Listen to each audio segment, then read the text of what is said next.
السلام علیکم ورحمۃ اللہ وبرکاتہ۔ معزز ناظرین، حسب وعدہ ہم شیخ کے ساتھ ہیں اور تحریک دیوبند سے متعلق انشاءاللہ ہم شیخ سے گفتگو کریں گے۔ جزاکم اللہ خیرا شیخنا، بارک اللہ فیکم۔ اس سے پہلے ہم لوگ شاہ اللہ محدث دہلوی رحمۃ اللہ علیہ پہ ہم نے بات کی تھی، تحریک شہیدین پہ بات کی تھی، ساتھ ہی ہم لوگوں نے علی گڑھ تحریک پہ بات کی تھی۔ آج ہم لوگ اس سلسلے کو آگے بڑھا رہے ہیں، دیوبند تحریک پہ گفتگو کرنے کا ہم لوگوں کا ارادہ ہے اور انشاءاللہ اس پہ بات ہوگی۔ شیخ، بنیادی طور پہ جو دیوبند تحریک ہے وہ ایک تعلیمی تحریک ہے، ایک ادارہ کھولا گیا اور وہاں سے پھر جو صورتحال بعد میں ہوئی، بہرحال اس پہ انشاءاللہ ہم لوگ بڑھیں گے انشاءاللہ۔ عام طور پہ 1857 کو جب ہم لوگ دیکھتے ہیں تو ظاہر ایک طرف سر سید نکل کر کے آ رہے ہیں اور وہ خدمات انجام دے رہے ہیں، دوسری طرف دیوبند ایک مرکز کے طور پہ ابھر رہا ہے، لیکن بار بار ذہن میں یہ بات آتی ہے کہ اور مطلب یہ محسوس ہوتا ہے کہ شاید وہاں سے ایک شروعات ہو رہی ہے، یعنی علی گڑھ سے بھی ایک شروعات ہو رہی ہے، دیوبند سے بھی ایک شروعات ہو رہی ہے۔ تو ہمارا جو تعلیمی ڈھانچہ تھا ہم مسلمانوں کا ہندوستان میں، جو اتنی لمبی مدت تک ہم نے حکومتیں کی ہیں، لکھنے والے لکھتے ہیں کہ محمد بن تغلق کے زمانے میں صرف دہلی میں 1000 سے زائد مدارس تھے، اور مطلب یہ ہم نے وہاں ایک کہیں نہ کہیں تعلیمی انقلاب بھی برپا کیا تھا۔ تو یہ جو مطلب ہماری تاریخ رہی ہے، ہماری تعلیمی جو سرگرمیاں رہی ہیں وہ کیا رہی ہیں، اس کی کیا شکل تھی علی گڑھ یا دیوبند سے پہلے، اس پہ اگر ایک سرسری سا تبصرہ ہو جائے تو پھر انشاءاللہ ہم لوگ آگے بڑھتے ہیں۔ نحمدہ و نصلی علی رسول الکریم، اما بعد۔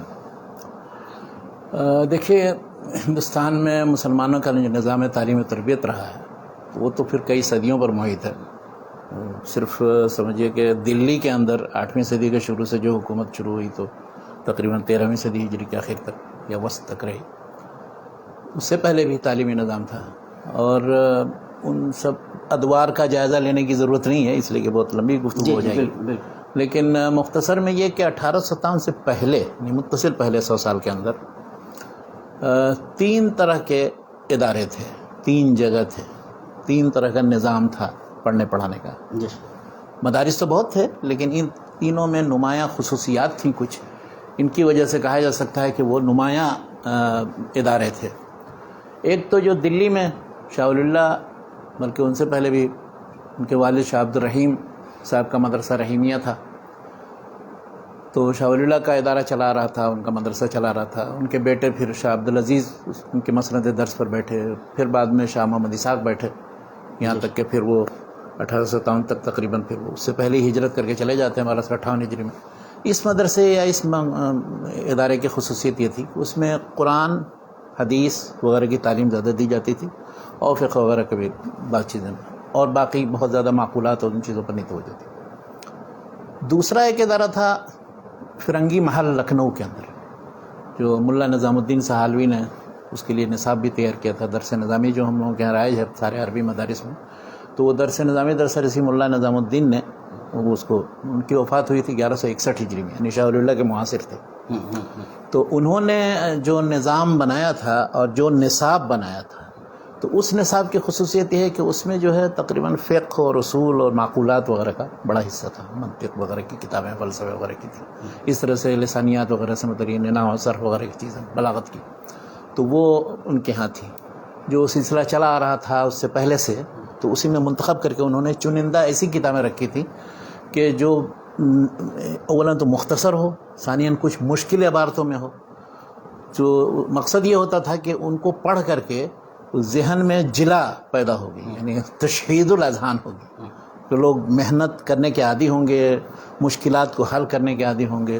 تو اس میں عام طور پر جو ہے فقہ و اصول اور معقولات وغیرہ کا سلسلہ تھا، اور اس کی جو ہر فن میں کتابیں ہیں معروف ہیں، تفسیر میں انہوں نے مثلا جلالین رکھی تھی اور بیضاوی، اس طرح سے اصول کے اندر بعض متاخر متون ہیں وہ مقرر کیے تھے، مسلم الثبوت مثلا مولانا محب اللہ بہاری کی، اور دوسری کتاب۔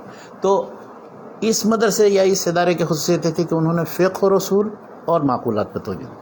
تیسرا ایک مدرسہ تھا خیر آباد میں، مولانا فضل امام خیر آبادی تھے، مولانا فضل خیر آبادی کے والد، تو وہ خیر آباد میں جو ادارہ تھا اس کی خصوصیت یہ تھی کہ وہ منطق، فلسفہ اور سارے عقلی علوم وغیرہ کے سلسلے میں امتیاز رکھتا تھا۔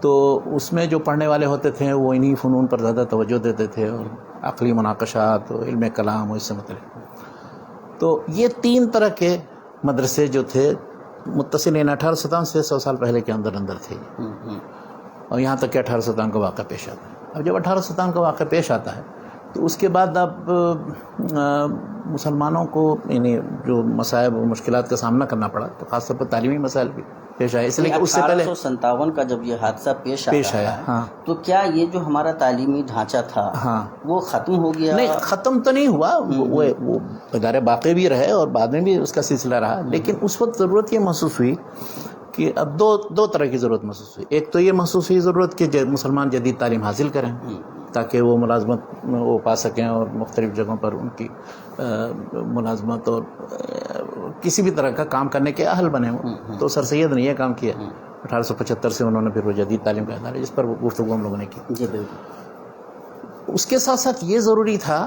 بلکہ مسلمانوں نے بہت شدید طور پر محسوس کیا کہ انگریزوں کے غلبہ کے بعد، اور خاص طور پر 1803 میں دلی میں آ جانے کے بعد، تو پھر سارا ڈھانچہ وہاں بدل گیا تھا. تو انہوں نے وہ لارڈ مکالے نے آ کر کے پورا تعلیمی نظام ہی بدل دیا تھا. اب جب تک کہ آپ انگریزی نہیں پڑھیں گے، اردو نہیں پڑھیں گے اور دوسرے علوم فنون، تو اس وقت آپ سول سروس کے لائق ہی نہیں ہیں. پہلے لوگ قاضی بن جاتے تھے اور دوسرے اس میں اچھی پوسٹ مل جاتی تھی، وہ بالکل ہی ختم ہو گیا سلسلہ.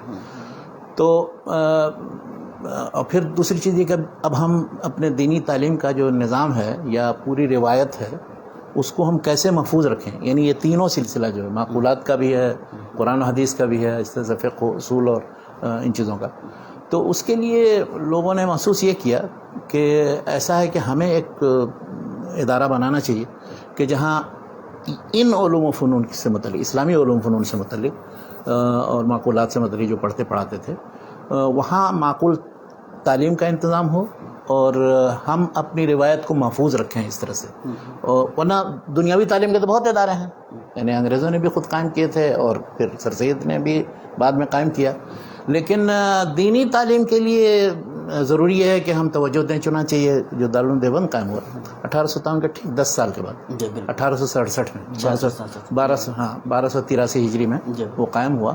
اور اس میں وہ پہلے تو مطلب ایک چھوٹی سی درسگاہ، کیا وہ ایک مسجد، چھتہ مسجد ہے، وہاں قائم ہوا. ایک استاد تھے، ایک طالب علم، دونوں کا نام محمود تھا. مولانا محمود الحسن دیوبندی جو شیخ الہند بعد میں ہوئے، وہی پہلے شاگرد تھے. اور وہ ملا محمود تھے، تو وہ پڑھانے والے تھے. تو استاد کا بھی نام محمود اور ان کا بھی نام محمود. اس طرح وہ سلسلہ شروع ہوا. اور بے سر و سامانی کے عالم میں اس وقت انہوں نے یہ نہیں سمجھا تھا کوئی بہت بڑا ادارہ کام. ایک حاجی عابد حسین صاحب تھے، تو ان کے ذریعے اس کا قیام عمل میں آیا. اور ان کے ساتھ ساتھ کچھ اور دوسرے لوگ تھے، مولانا ذوالفقار صاحب دیوبندی تھے اور دوسرے. تو ان لوگوں نے اس کی تائید کی، کہا کہ تو وہ مقصد صرف یہ تھا کہ ایک دینی تعلیم کا ادارہ بنے، اور وہ چھوٹا موٹے طور پر انہوں نے شروع کر دی. اس وقت جب وہ ادارہ کھول رہے ہیں تو کوئی سیاسی مقصد نہیں ہے؟ نہیں، کچھ نہیں، نہ کوئی سیاسی مقصد تھا، نہ کوئی بہت بڑا تعلیمی ادارہ کھولنے کا مقصد تھا. وہ جب پھر مولانا محمد قاسم نانوتوی آتے ہیں، وہ کب آتے ہیں؟ چند ہی تقریباً اسی کے 1-2 سال کے اندر. اور پھر اس کے بعد ان کے ساتھ جو 2-4 علماء اور ہوتے ہیں.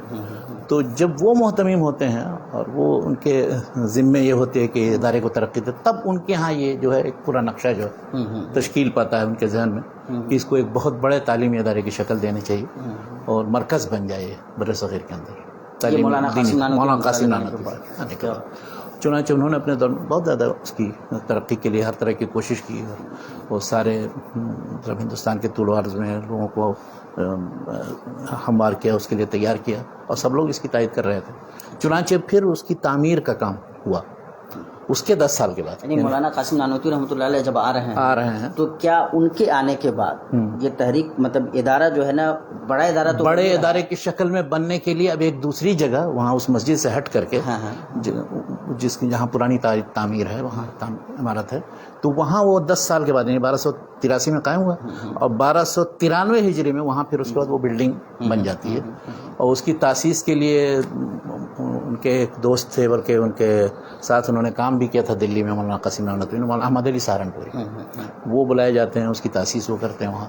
اور اس طرح سے ایک بڑی عمارت کی تعمیر ہو جاتی ہے، اور پھر وہ تعلیم گاہ بڑی مشہور تعلیم گاہ ہو جاتی ہے. تو اب کیا مطلب، جو شروع میں تو چلیے ایک مدرسہ اس لیے کہ بھائی دینی تعلیم کا بندوبست ہو جائے، اب جب وہ اس سطح سے آگے بڑھ رہا ہے تو کیا اس کے رجحانات سماجی اور مطلب سیاسی اس طرح سے بننا شروع ہوتے ہیں؟ یا 1857 میں جو ہمیں شکست ہوئی ہے اس شکست کے بدلے کے طور پہ کیا کوئی ذہن بن رہا ہے؟ نہیں، یہ سب تصورات نہیں تھے اس زمانے میں. وہاں سے دینی تعلیم اور دین کو محفوظ رکھنا اور اپنی روایات کو محفوظ رکھنا، اپنے پرانے طریقے سے تعلیم و تعلم کا سلسلہ جاری رکھنا، یہ ہدف تھا صرف. اور جو بنیادی اہداف میں سے ایک چیز یہ بھی تھی کہ عوام میں دعوت و تبلیغ کے لیے لوگ تیار کیے جائیں گے، اس سے تو عوام سے ہمارا تعلق نہیں ٹوٹنا چاہیے. اچھا، اسی طرح سے ان کا مقصد یہ بھی تھا کہ یعنی مسلک بھی ہم ایسا رکھیں. انہوں نے اپنے طور پر یہ محسوس کیا کہ وہ بین ہو، یعنی بہت زیادہ متشدد قسم کا نہ ہو کہ جس میں اصلاح اتنی زیادہ کی جائے کہ اس سے لوگ بدک جائیں، اور نہ بالکل سارے جتنے بدعت و خرافات کے ساتھ ہم چپکے رہیں جیسے کہ عام لوگوں کا رویہ ہے. تو اس کو انہوں نے توسط یعنی درمیانہ ایک مذہب کا تصور دیا انہوں نے. اس کی تفصیل بتانے کی ضرورت ہے. یہاں جو اعتدال کا یہ مفہوم، وہ جو اعتدال یا میانہ رویہ توسط کہتے ہیں، اس کا مقصد یہ ہے کہ دیکھیے پرانے جتنے تعلیمی نظام کے اندر اولاً تو الگ الگ اداروں میں الگ الگ طرح کے فنون پڑھائے جاتے تھے. انہوں نے یہ کیا کہ قرآن و حدیث کی بھی تعلیم، فقہ و رسول کی بھی تعلیم، معقولات کی بھی تعلیم، وہ سب جمع کر دیں وہاں. یعنی کہ ایک طرح کا پھر ایک ذہن لے کر کے سفر. ایک تو یہ کہ اجتماع ان سارے علوم و فنون کا. دوسری چیز یہ ہے کہ مثلاً اب وہ خود کہتے ہیں عقائد کے لحاظ سے ہم اہل سنت کے اس مکتب فکر کے نمائندہ جو اشعری ماتریدی، چنانچہ انہوں نے شرح العقائد نصفیہ وغیرہ پڑھا ہے. اچھا، اسی طرح سے تصوف کے سلسلے میں وہ یہ کہتے ہیں کہ جو مختلف سلاسل تصوف ہیں، چشتی، قادری، نقشبندی، سہروردی، تو ان سب کے اوپر بیعت ویت کا بھی سلسلہ. ان کا یہاں یہ تصور تھا کہ کوئی بھی طالب علم جو فارغ ہو یا پڑھے تو فراغت کے بعد کسی ایک شیخ جو بزرگ کی تربیت میں رہے تاکہ تزکیہ نفس کا کام کرے، تاکہ وہ اہل ہو سکے بعد میں پھر کسی بھی علمی کام یا عملی کام کرنے کے لیے. اچھا، اور تیسری چیز بتاتا ہوں. تیسری چیز انہوں نے جو جمع کی، ایک تو عقائد کا باب ہے، دوسرا تصوف کا باب ہے، تیسرا فقہ کے سلسلے میں انہوں نے صراحت کی کہ چونکہ یہاں بر صغیر میں اکثریت کا مذہب جو حنفی ہے، اس لیے ہم فقہ حنفی کی شدت کے ساتھ اتباع کریں گے. اچھا، لیکن اب ان تینوں چیزوں کو انہوں نے پکڑا، اور لیکن اس سلسلے میں جو بعض بدعات اور دوسری بہت سی چیزوں کا رواج ہو گیا تھا متاخرین کے ہاں 12ویں 13ویں صدی ہجری میں تقریباً. تو عام طور پر سارے جیسے مزار ہیں، مختلف قبر پرستی ہے، اس کے مظاہر ہیں، اور دوسرے صاف مظاہر شرک وغیرہ ہیں، بدعت ہیں، تو ان کی مخالفت بھی کی جائے. یعنی اس سلسلے میں اصلاح کی. اس طرح سے رسم و رواج جو غلط رسم رواج ہو گئے جن کا، تو ان کی بھی مخالفت کی جائے. تو اس کو وہ توسط کہتے ہیں. یعنی بالکل ہم ایک دم بدعت اور رسم و رواج اور ان سب چیزوں کے پیچھے بھی نہیں پڑیں گے، اس سے ہٹ کر کے، اور اصلاح کی وہ روش جو شاہ اسماعیل شہید وغیرہ یا سید احمد شہید یا طریقہ محمدیہ جس کو کہا جاتا ہے، صراط مستقیم وغیرہ میں ہے، اور جس کے سلسلے میں شاہ اسماعیل شہید نے زیادہ ہی صراحت کے ساتھ بعض کتابوں کے اندر لکھ دیا، عمل بالحدیث وغیرہ کی دعوت دی، تو اتنا زیادہ کھل کر کے یعنی وہ ہم یعنی فروع کے اندر یا اصول فقہ کے اندر یا مسائل کے اندر نہیں گھسیں گے، نہ اتنا زیادہ، یعنی اس میں ہم تبدیلی نہیں کریں گے. نہیں گھسیں گے، یہ تو دوسری بات. یہ تو بہت مطلب ڈپلومیٹک یہ ہے، جبکہ ان کا جو رویہ سمجھ میں آتا ہے، میں اس کو کھولنا چاہتا ہوں. تو چلیے بتائیے. اس کی مخالفت کریں گے، یا مطلب یہ ہے کہ ہم اپنے آپ کو وہاں سے الگ کریں گے، اپنی ایک نئی راہ نکالیں گے. ایک ہے کہ آپ نے نئی راہ نکالی، آپ کو یہ لگا کہ نہیں یہ تشدد آمیز رویہ ہے تو ان کو ان تک چھوڑ دو. اور دوسرا یہ کہ اس کے مقابلے میں ہم یہ رویہ اپنا رہے ہیں جس پہ وہ قائم بھی ہیں. لیکن وہ جو رویہ تھا جو شاہ اسماعیل سے مطلب سلسلہ شروع ہوتا ہے، اور عام طور پہ جو علماء اہل حدیث ہیں جو اپنے آپ کو مختلف کاموں سے پکارتے رہے، وہ جب اس کو لیتے ہیں تو ان کی مخالفت کا جذبہ ظاہر ہے. ان کی مخالفت شروع ہی دن سے تقریباً مولانا قاسم نانوتیم صاحب کی طرف تقلید و اجتہاد کے مسائل میں، اور جو دوسرے مسائل کے سلسلے میں جو جب اشاعت السنہ کے اندر مولانا محمد حسین بٹالوی ان مسائل کے سلسلے میں لکھتے تھے، تو پھر اس کو جواب کے طور پر وہ دارالعلوم دیوبند سے اس کا جواب آتا تھا یا اس سے متعلق لکھا جاتا تھا. اس وقت مولانا محمود الحسن صاحب جو تھے، شیخ الہند جن کو کہا جاتا ہے، تو وہ ان مسائل کے سلسلے میں لکھا بھی انہوں نے اضاء الادلہ کے نام سے، اور دوسری جو کتابیں لکھی. تو یہ نہیں، انہوں نے جو اپنا درمیانہ روی والا منہج ہے، جس کو انہوں نے کہا کہ فقہ کے سلسلے میں یعنی تقلید سے باہر نہیں. انہوں نے صاف طور پر یہ کہا کہ تقلید ضروری ہے, تقلید واجب ہے. تو اب اس سلسلے میں سارے جتنے علماء احناف تھے متفق تھے اس بات پر. اب اس کے مقابلے میں جو ظاہر ہے تقلید کے تردید کرے گا یا مسائل کی تحقیق کرنا شروع کر دے گا, تو وہ تو ان کے نزدیک ائمہ کرام کے مقابلے میں آپ اپنے مسائل کی تحقیق اور حدیث کی طرف رجوع کر رہے ہیں جو ان کے نزدیک درست نہیں. تو اس لیے اہل حدیث سے یہ مخالفت ہوئی, اور دوسری طرف بدعات اور رسم و رواج کی مخالفت کرنے کی وجہ سے پھر وہ بریلوی علماء سے بھی مخالفت ہوئی. تو بریلویوں بلکہ دیوبندیوں کے درمیان کبھی پہلے فرق نہیں تھا زیادہ. جی فرق جو ہوا ہے اس کی داستان اگر آپ کو پڑھنی ہو تو ایک کتاب ہے مولانا محمد حسن نانوتوی پر, ڈاکٹر محمد ایوب قادری کی. اس میں انہوں نے بتایا کہ پہلے دیوبندی اور بریلوی سب ایک ہی تھے, سب حنفی تھے, فقہ میں حنفی ہیں اور تصوف بھی سب مانتے ہیں اور علم کلام کی بھی ساری چیزیں, تو کوئی اختلاف نہیں ہونا چاہیے تھا. تو اختلاف ہوا کیسے پیدا, اس میں صف میں جو انتشار ہوا, وہ صف میں انتشار یہ ہوا کہ ایک بریلی کے اندر مولانا محمد حسن نانوتوی بہت اچھے ایک مدرس بھی تھے, بریلی کالج میں پڑھاتے تھے, اور وہیں وہ وہاں کے لوگوں کے امام تھے. تو عیدگاہ میں نماز جو ہے انہی کے پیچھے لوگ پڑھتے تھے. تو ایک سال یہ ہوا, اور اس کی وجہ یہ ہوئی کہ 1288 ہجری میں ایک مناظرہ ہوا. تو اس میں مناظرے میں ایک مولانا عبد القادر بدایونی جو مولانا فضل رسول بدایونی کے بیٹے تھے, ان کے درمیان مولانا امیر احمد ساسوانی کے درمیان امکان نظیر اور امتناع نظیر کے مسئلے میں بحث ہوئی. امکان نظیر کا مطلب یہ ہے کہ کیا اللہ تعالیٰ اللہ کے رسول صلی اللہ علیہ وسلم جیسا کوئی اور کسی کو پیدا کر سکتا ہے کہ نہیں. یہ مسئلہ امکان نظیر یہ شاہ اسماعیل شہید کے زمانے سے یہ سلسلہ شروع ہوا تھا. تو اس پر وہ جو مناظرہ ہوا تو اس سے متعلق دو رائے ہو گئی علماء کی. اور دلیل کیا پکڑتے تھے جو لوگ امکان نظیر کے قائل تھے, یعنی اس چیز کی کہ اللہ تعالیٰ قدرت رکھتا ہے اس چیز پر کہ رسول اللہ صلی اللہ علیہ وسلم سے جیسا کوئی بنا, ابراہیم جیسا, نوح جیسا کوئی نبی پیدا کرے, اور دوسرا ایک عالم ہے. تو ایک اثر ہے ابن عباس رضی اللہ عنہ سے منقول, وہ اثر یہ ہے کہ وہ قرآن کی ایک آیت ہے کہ وَمِنَ الْأَرْضِ مِثْلُهُنَّ اللہ الذی خلق السماوات خلق الارض خلق کیا ہے خلق السماوات اللہ الذی خلق السماوات کیا ہے ومن الارض مثلہن. تو 7 طبقے جو ہے اللہ الذی خلق السبع سماوات ومن الارض مثلہن, تو سورۃ طلاق کی آیت ہے. تو اس میں یہ ہے کہ آسمان جیسے 7 ہیں اسی طرح سے زمین 7 ہے. تو اس کی تفسیر میں حضرت عبداللہ بن عباس سے ایک روایت ہے ابن جریر طبری میں, مستدرک حاکم وغیرہ میں, ابن عباس سے اثر ہے, یعنی یہ کوئی مرفوع حدیث نہیں, کہ اللہ تعالیٰ جو ہے وہ ہر زمین کے اندر آدم ہیں تمہارے آدم کے علاوہ, نوح ہے تمہارے نوح جیسے, ابراہیم ہے تمہارے ابراہیم جیسے. تو اس سے ایک یہ سمجھ میں آتا ہے, لوگوں نے جو اس پہ اعتراض کیا, اولاً تو یہ حدیث ہے کہ صحیح کہ نہیں صحیح, اس پر بحث ہوئی. تو کچھ لوگ اس کی صحت کے قائل ہیں, مولانا عبداللہ لکھنوی مثال کے طور پر, مولانا محمد قاسم نانوتوی وغیرہ اس کی صحت کے قائل تھے, اور دوسرے ان کے مخالف جو بریلوی علماء تھے. اس زمانے میں مولانا احمد رضا خان بریلوی کے والد تھے ایک علی نقی بریلوی, احمد رضا خان بریلوی کے والد علی نقی صاحب. تو علی نقی صاحب نے اس مسئلے کو بنیاد بنا کر کے وہاں مولانا محمد حسن نانوتوی جو وہ بھی اس مسئلے میں مولانا عبداللہ وغیرہ کے مولانا نانوتوی صاحب کے معید تھے, ان کے پیچھے امامت, ان کی امامت میں نماز پڑھنا یا جمعہ اس میں عیدین میں نماز پڑھنے کے لیے بالکل مخالفت کرنا شروع کر کہ اگر یہ پڑھائیں گے تو ہم نہیں پڑھیں گے ان کے پیچھے. یہ احمد رضا خان بریلوی کے جو والد تھے مولانا نقی علی صاحب جو وفات 1297 ہجری میں ہوئی. تو انہوں نے, یہ 1290 کا ہجری کا واقعہ ہے.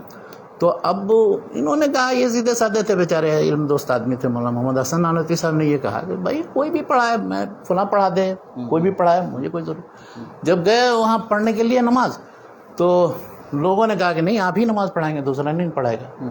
تو چنانچہ وہاں پھر مولانا نقی علی صاحب نے الگ ایک دوسری جگہ نماز پڑھی عید کی, اور ان کی اقتدا میں دوسرے لوگوں نے پڑھی. تو وہیں سے وہ دیوبندی بریلوی کا اختلاف شروع ہوتا. اس سے پہلے کوئی دیوبندی بریلوی نہیں کہا جاتا تھا, سب پڑھتے تھے اس دیوبند کے مدرسے میں, سب حنفی تھے. اس لیے کہ فقہ میں, سلوک میں اور کلام میں, عقائد میں سب متفق ہیں, اس میں کوئی اختلاف نہیں تھا. ہاں زیادہ زیادہ بعض بدعت کے سلسلے میں غلو, تو وہ بھی بلکہ بعض بدعت کے سلسلے میں غلو کی کیا بات.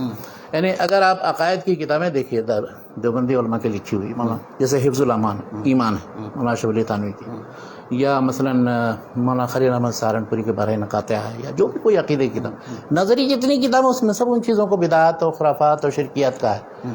لیکن جب انہی علماء کے حالات جب لکھتے ہیں ان کے مناقب اور کرامات وغیرہ کا ذکر کرتے ہیں، جیسے تذکرۃ رشید کے اندر مولانا رشید احمد گنگوئی کے حالات، یا سوانح قاسمی میں مولانا مناظر حسن گیلانی، یا اسی طرح سے امداد اللہ مہاجر مکی جو ان دونوں کے یعنی پیر تھے یا بزرگ تھے، انہوں نے خود اپنی کتابوں میں شمام امدادیہ وغیرہ میں اور دوسری اپنی تصنیف میں جو چیزیں لکھی، اب اس میں سے آپ نکال کے دیکھیں تو دوسری تصویر، یہ دوسری ان کی ارواح ثلاثہ مثال کے طور پر جس میں سارے قصے کہانیاں موجود ہیں، ان کو پڑھیے تو وہ سارے ان چیزوں کے خلاف ہے جو توحید و سنت کے سلسلے میں وہ بیان کرتے ہیں ان کتابوں کے اندر.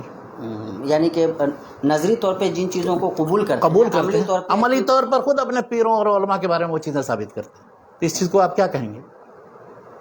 عجیب یہ مسئلہ پیدا ہوا تھا اس زمانے سے ہی. یہ دو اچھا اس کی ابتدا جو ہوئی ہے بعد میں ابھی نہیں ہوئی ہے، جو ارشد القادری نے جو کتاب لکھی بہت پہلے یہ ہوا. یہ کہ ایک بار مولانا احمد رضا خان بریلوی صاحب آئے سن 1323 ہجری میں حرمین شریفین میں آئے مکہ مدینہ کے اندر، اور یہاں یہ کیا ہے کہ انہی کتابوں سے وہ مولانا خلیل احمد سہارنپوری نے کیا کہا، مولانا رشید احمد گنگوئی نے کیا کہا، مولانا قاسم نانوتوی نے ایسا کہا دیا، اس کا مطلب ہے کہ انکار ختم نبوت ہے وغیرہ وغیرہ، اور قادیانی مثلا یہ کہتا ہے.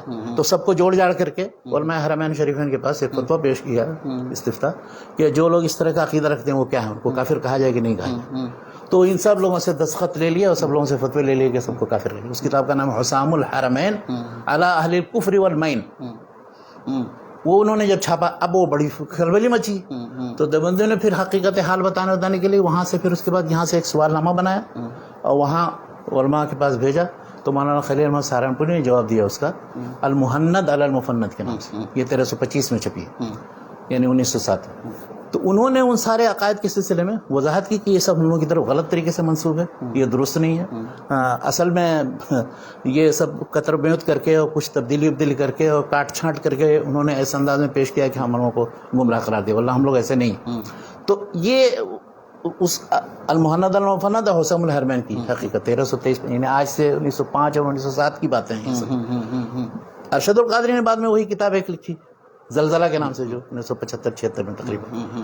تو اب اس میں بھی یہی کیا انہوں نے کہ آپ ایک طرف عقیدے میں یہ چیزیں بیان کہتے تقویت الایمان میں یہ ہے، اور فلاں میں حفظ الایمان میں یہ ہے، براہین قاطعہ میں یہ ہے، اور اس کے بعد پھر اپنے بزرگوں کے جب حالات لکھتے ہیں کشف و کرامت سے متعلق تو اس میں پتہ نہیں کیا کیا چیزیں لکھ دیتے ہیں. تو وہ یہ کیا ہے؟ تو اب یہ دونوں جو تضاد ہے، آپ یہ مانتے ہیں یا یہ مانتے ہیں؟ یہ سوال جب کیا تو اب وہ لوگوں نے اس کے بعد اس کے رد میں بہت سی کتابیں لکھی.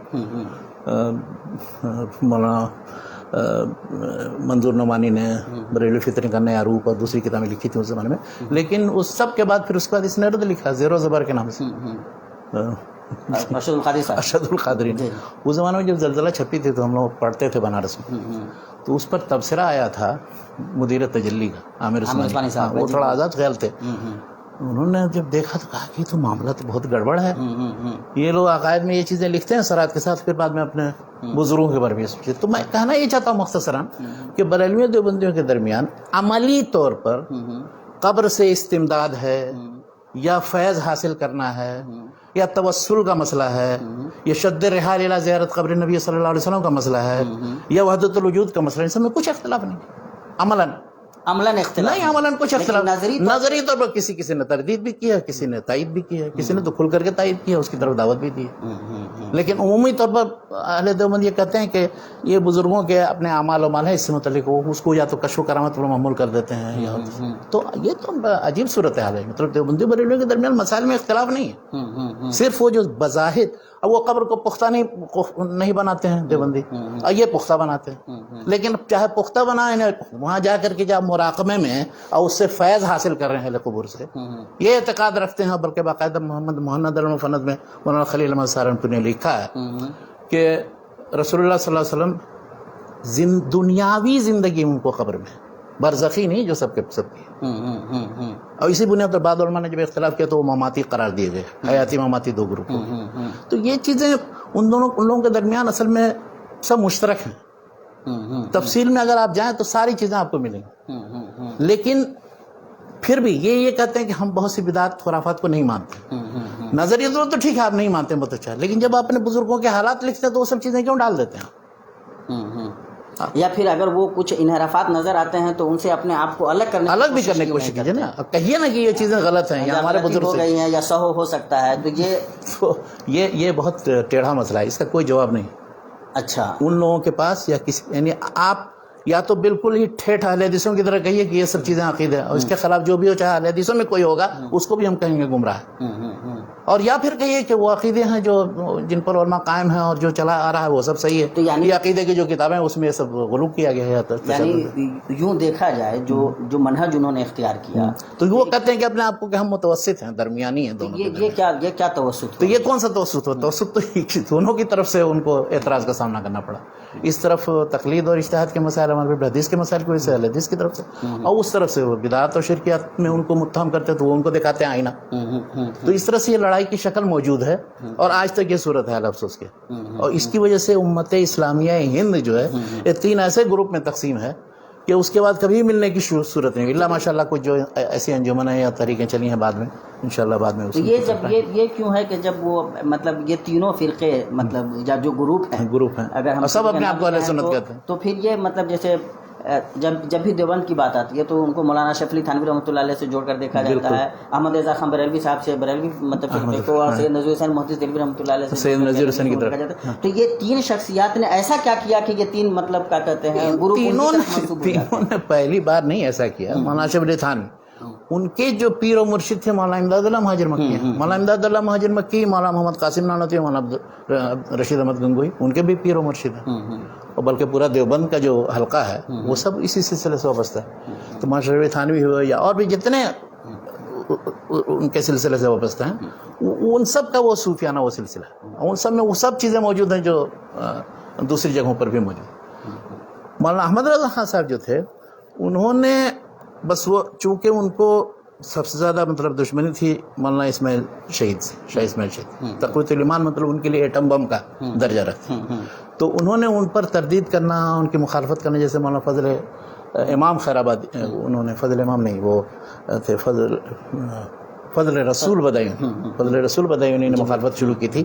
اسی کا امتداد مولانا نقی علی صاحب, اس کے بعد پھر مولانا احمد رضا خان بریلوی. لیکن 13ویں صدی ہجری کے آخر تک آپ دیکھیں گے کہ تقلید و اجتہاد کا مسئلہ ہو, مسائل کی تحقیق ہو, وہابیوں کا کہیں نام آ جائے, اہل حدیث کا نام آ جائے, تو اس میں اہل حدیث اور دیوبندی بریلوی میں کوئی فرق نہیں. وہ سب لوگ مخالفت کرتے تھے متفقہ طور. کن کی؟ اہل حدیثوں کی. اور اہل حدیثوں کو دونوں سے دونوں سے کیا مطلب ہے کہ مقلدوں سے اور حنفیوں سے نپٹنا پڑتا تھا. تو اس کے دونوں طرف سے پھر کتابیں لکھی گئی ہیں ایک دوسرے کے خلاف, بہت وہ لمبی چوڑی داستان ہے. خیر ہم لوگ پھر سے تو وہ یہ کہتے ہیں کہ دیوبندی, بس مختصر میں خلاصہ یہ آپ نے وہ درمیانہ روی اور توسط کی بات جو کی, اس میں نے یہ سمجھنے کے لیے چیزیں بتا دی کہ اس کے وجوہ اسباب کیا ہیں, کیوں اپنے آپ کو درمیانی کہتے ہیں. وہ کہتے ہیں کہ نحن وسط بین السلفیین و بین البریلویین, یہ کہتے ہیں. یعنی ہم ان کی طرف سے اتنا متشدد نہیں, ان کی طرف, ان کی طرف سے ایک دم غالی نہیں, دونوں کے درمیان ہم وہ ہیں. تو یہ مطلب مجموعی طور پر اب جس کو جو نتیجہ نکالنا نکالے. مقصد یہ ہے کہ وہ ان کا نقطہ نظر یا ان کا کہنا یہ ہے. تو شیخ انہوں نے یہ ظاہر یہ نقطہ نظر بنا ان کا, جو نصاب تعلیم یا نظام تعلیم انہوں نے رائج کیا وہ کیا تھا؟ نظام تعلیم اولا تقریباً وہی درس نظامی کی جو کتابیں ہیں, تفسیر کی جو بعض کتابیں ہیں, اس طرح حدیث میں انہوں نے بعض کتابیں جیسے مشکات المصابیح پڑھاتے تھے. پھر انہوں نے دورہ حدیث 1 سال رکھا تھا کہ 6 کتب ستہ کیا بلکہ اور بھی حدیث کی جو دوسری کی جیسے معانی الاثار طحاوی کی یا اسی طرح سے موطا امام محمد وغیرہ, وہ سب بھی پڑھا دیتے تھے. دورہ حدیث جس میں کہتے ہیں کہ 1 سال میں ساری حدیث کی کتابیں پڑھا دی جائیں. اور فقہ میں وہ ساری جتنی مختصر و قدوری, پھر شرح وقایہ, پھر ہدایہ, اور وہ اس میں اس طرح اصول فقہ حنفی میں نور الانوار پڑھاتے ہیں, مسلم الثبوت پڑھاتے ہیں, اور دوسری کتاب. تو یہ تو فقہ حنفی اور اصول فقہ سے حنفی اور کتاب و سنت کی جو تعلیم ہے. اس کے ساتھ ساتھ دوسرا ایک بڑا نصاب ہے وہ ہے معقولات کا.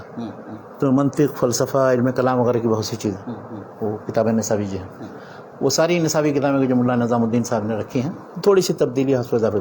بلکہ شروع میں یہ آتا ہے کہ مولانا رشید احمد گنگوہی صاحب اس کے خلاف تھے کہ وہ یہ سب منطق فلسفہ کی کتابیں رکھی جائیں. کچھ دنوں تک جب وہ سرپرست تھے نکال بھی دیا گیا تھا, لیکن پھر وہ ایسا چونکہ رواج ہوتا ہے, مخالفت کرنا بہت مشکل ہوتا ہے علمی میدان میں بھی جیسے عملی میدان میں مخالفت, تو پھر اس کے بعد دوبارہ وہ داخل کرتے ہیں کچھ کتابوں کی تبدیلی کے ساتھ.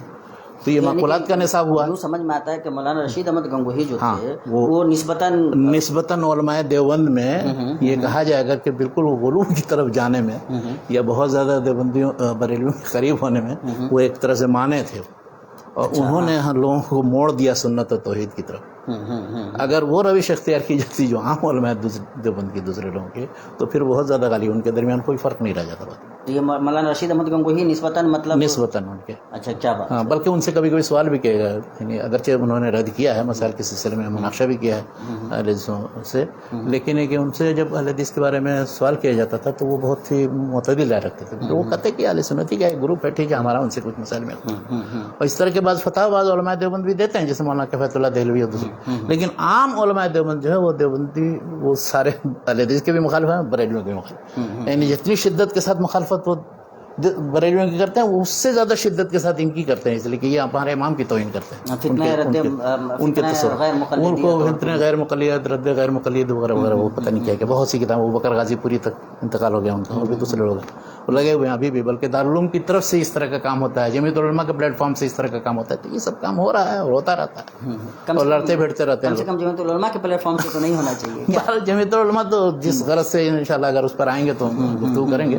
لیکن یہ مدارس میں یہی سلسلہ ہے، ہر مدرسہ اپنے اپنے مکتب فکر کی نمائندگی کرتا ہے، سمجھتا ہے کہ ان مسائل کی طرف سے جب تک کہ پرزور دفاع نہ کیا جائے اس وقت تک اسلام کی خدمت نہیں ہوئی. نہیں، یہ تو ان کا حق بھی مانا جانا چاہیے، ٹھیک ہے، لیکن کم سے کم جو مطلب کیا کہتے ہیں ملی پلیٹ فارمز تھے، ہے نا، جو متحدہ پلیٹ فارم تھے، اس میں کو ان چیزوں کے لیے مشترک جو چیزیں ہیں ان کو، جو مسلمانوں کے ملی مسائل ہیں ان کے لیے استعمال کرنا چاہیے. ان کا استعمال اس طرح سے نہیں ہونا چاہیے جو افسوسناک حد تک کبھی کبھی ہم اپنی نادانیوں سے ایسا کر گزارتے ہیں، اور ظاہر ہے جس کا نقصان بہرحال پوری ملت کو اٹھانا پڑتا ہے. شاید یہ جو تیسرا جو وہ مجموعہ کتب ہے وہ عربی زبان، اس کے قواعد اور اس کے ادب و رسم ہوتے ہیں. لیکن اب اس میں یہ ہے کہ اب وہ صرف اور نحو اور بلاغت کی ایسی کتابیں رکھی ہیں کہ اس سے اتنے سال پڑھنے کے بعد بھی عربی نہیں آتی. بہت کم لوگ ہیں ایسے کہ جو اپنے طور پر پھر سیکھتے ہیں یا کسی دوسری جگہ چلے جاتے ہیں. تو اس کی شکایت بھی بہت سے لوگوں کو ہے، اور اس کی اصلاح کرنے کے لیے بعد میں تو یہ معقولات کا اور عربی زبان اور قواعد اور نحو صرف و بلاغت کی تعلیم، اور اس طرح سے تفسیر، حدیث، فقہ وغیرہ کی تعلیم، اور عقائد میں وہی علم کلام جو اشعری ماتریدی منہج کے مطابق وہ چیزیں پڑھائی جاتی ہیں. تو یہ سارے دیوبندی بریلوی مدارس میں بھی یہی صورتحال ہے. اہل حدیث مدارس میں بہت حد تک یہی صورتحال تھی، لیکن بعد میں انہوں نے پھر تبدیلی کر کے علم کلام کی کتابیں ساری نکال دی، حتیٰ کہ بعد مدارس میں تو فقہ حنفی کی بھی کتابیں نکال دی. اب یہ تو بہت غلط بات ہے. میں تو سمجھتا ہوں کہ جو چیز جہاں جس جگہ رہے جو وہ چیز پڑھنی چاہیے. معلومات کے لیے فقہ حنفی میں کیا چیزیں ہیں ہم لوگوں نے خود پڑھی ہے. اس طرح سے علم کلام کی، اب علم کلام کی کتابیں آپ نہیں پڑھیں گے، سمجھیں گے نہیں متکلمین کیا کہتے ہیں. تو متکلمین کے رد میں یا مناقشے میں کیسے آپ امام ابن تیمیہ کی گفتگو یا کسی دوسرے کی گفتگو آپ کیسے سمجھیں؟ حتیٰ کہ شاہ ولی اللہ کی گفتگو آپ نہیں سمجھ سکتے. میں یہ سوچ رہا ہوں کہ جیسے مثال کے طور پر آپ نے یونانی منطق و فلسفہ کی کتابیں نکالی، تو آج کے زمانے کا جو علم کلام ہے، جو سائنس ٹیکنالوجی کی دنیا ہے، اور جہاں سے مطلب مسائل آ رہے ہیں سامنے، تو آپ کو اس طرح کی چیزیں تو لانی چاہیے تھیں. لانا چاہیے تھا، تمنا یہ تھی لوگوں کی، اور چاہتے بھی ہیں بہت سے علماء. لیکن مشکل یہ ہے کہ ایک نظام تعلیم کہیں کسی جگہ رائج ہوتا ہے اور ایک نصاب، تو اس کو بدلنا بہت مشکل ہوتا ہے. مفتی محمد شفیع صاحب مرحوم جو دارالعلوم کراچی میں تھے، تو اس وقت انہوں نے ایک تھے سید حسن عسکری جو بہت مشہور نقاد اور بعد میں تصوف کی طرف چلے گئے اور مولانا اشرف علی تھانوی سے بہت متاثر ہوئے. ان سے یہ کہا تھا کہ آپ ایسا کیجئے کہ مغربی فکر کی جو گمراہیاں ہیں ان کو آپ ایک کتاب کے اندر جمع کر دیں، تاکہ اس کو پڑھانا اور لوگوں کو بتانا، طلبہ کو سمجھانا آسان. چنانچہ انہوں نے ایک کتاب لکھی، ان کے مجموعہ مقالات کے اندر حسن عسکری میں. تو اس میں انہوں نے جتنے مغربی فکر کی گمراہیاں 17ویں 18ویں 19ویں صدی 20ویں صدی تک ہیں وہ سب انہوں نے بیان کی. اور وہ مولانا تقی عثمانی جس زمانے میں پڑھتے تھے اس میں اس وقت پڑھایا بھی جاتا تھا کچھ دن. لیکن اب یہ تھوڑے دن تک جوش آتا ہے کسی کو، اس کا پھر وہی ختم، پھر وہی پرانی رویش جو ہے نصاب تعلیم کی وہ عود کراتی. آپ حال یہ ہے مدارس کے اندر، یہ دارالعلوم دیوبند نہیں، سارے مدارس ہیں، کہ وہاں اگر کوئی اس کتاب کے مقابلے میں کوئی اچھی کتاب آپ مقرر کر دیں، اس کو لوگ قبول کرنے کے لیے مدرسین تیار ہوں، اس لیے کہ وہ پڑھتے پڑھاتے رہے ہیں دوسری کتاب، اس کی شروع ماشاءاللہ تیار ہو گئی. دیوبند تو اس میدان میں مشہور ہے، ہر کتاب کی اردو شرح یا اس کا اردو ترجمہ حواشی واشی کے ساتھ وہ قسطوں پر باقاعدہ وہ بکتا تھا، اور طلبہ اور اہل علم و اساتذہ خریدتے تھے، جس کی وجہ سے سارا عربیت کا جو بھی ذوق تھا عربی سیکھنے کا وہ سب ختم ہو گیا. ہاں، بس 2-4 آدمی تھے وہاں بیچارے، مولانا وحید الزمان صاحب کیرانوی زندگی بھر لغت تیار کرتے رہے یا اور بھی کچھ ان کے بعد تلامذہ تھے، یا اس سے پہلے مولانا اعزاز علی دیوبندی تھے، وہ تھے ادب اور لغت کے میدان میں، لکھنے پڑھنے کے میدان میں. لیکن اکثریت یہ تھی کہ دیوبند کے اندر ہو یا دیوبند کے اس میدان میں تو سب مدارس والے جیسے اللہ ماشاء اللہ چند مدارس میں جہاں جدید عربی سیکھنے اپنے کی طرف ٹھیک سے توجہ دی گئی اور اس کے لیے انہوں نے کوشش کی. تو یہ نظام تعلیم تھا ان کا، یہ 3 مطلب کیا کہتے ہیں بنیادی موضوعات تھے جن پہ انہوں نے فوکس کیا. کیا اثرات مرتب ہوئے ان کے؟ اس کے اثرات یہ مرتب ہوئے، دیکھیے اثرات تو بہت ہیں، اس لیے کہ ان کے جو فارغین ہیں بہت بڑی تعداد میں، ہم سمجھتے ہیں کہ 1.5 لاکھ کی تعداد بہت بڑی تعداد ہے. اور ان کا جو ہدف تھا، دیکھیے 3-4 بنیادی اہداف و مقاصد تھے. ایک تو یہ کہ علماء کو عوام سے جوڑے رکھا جائے، تو اس کے لیے فارغ ہو کر کے ہر ایک نے اپنی اپنی ایک بستی ہے، ایک گاؤں ہے، ایک شہر ہے، کوئی علاقہ ہے، قصبہ ہے، وہ سنبھال لیا. چنانچہ آپ دیکھیے ہندوستان برصغیر کے طول و عرض میں ہر جگہ ان کے فارغین موجود ہیں، یا ان جیسے جو مدارس اور ادارے ہیں. ایک تو یہ ہوا کہ ان میں دینی رہنمائی کا کام ہو. دوسری چیز ہے کہ وہاں شعبہ افتاء جو تھا اس کی وجہ سے یہ تھا کہ ایک بہت بڑا مرکز بن گیا کہ سارے جتنے مشکل مسائل ہیں یا جو درپیش مسائل ہیں وہ مسلمان جو ہے ان سے فتویٰ حاصل ہوتے ہیں. دارالفتاء کا بہت بڑا اثر، چنانچہ برصغیر میں سب سے معتمد تقریباً ادارہ سمجھا جاتا ہے وہ دارالفتاء. کہیں کسی جگہ کوئی مسئلہ پیش آئے، اختلافی چیز ہو تو اس سے رجوع کرتے ہیں. ایک تو یہ. تیسری چیز یہ ہوئی کہ انہوں نے یعنی عوام کی مذہبی رہنمائی اور فتویٰ دینا تو ہے ہی، رسم و رواج کی بہت اصلاح کی. یعنی اس معاملے میں بہرحال ان کا اعتراف کرنا پڑتا ہے کہ بہت سی جگہ جو خاص طور سے ہندوستانی کے رسم میں یا دوسرے غلط سلط جو رسوم رواج تھے ان میں بہت حد تک اصلاح یا شیعت کے اثرات جو تھے تو وہ اس پر بھی مطلب بہت بند لگانے کی کوشش.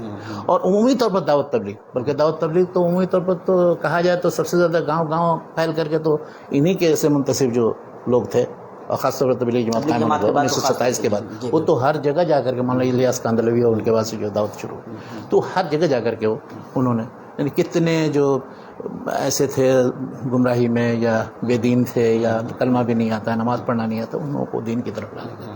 تو یہ ایک بہت بڑا اثر ہے. یہ بھی دارالعلوم دیوبند ان کے فارغین کی وجہ سے کہا جا سکتا ہے کہ سب سے زیادہ اثر پڑا.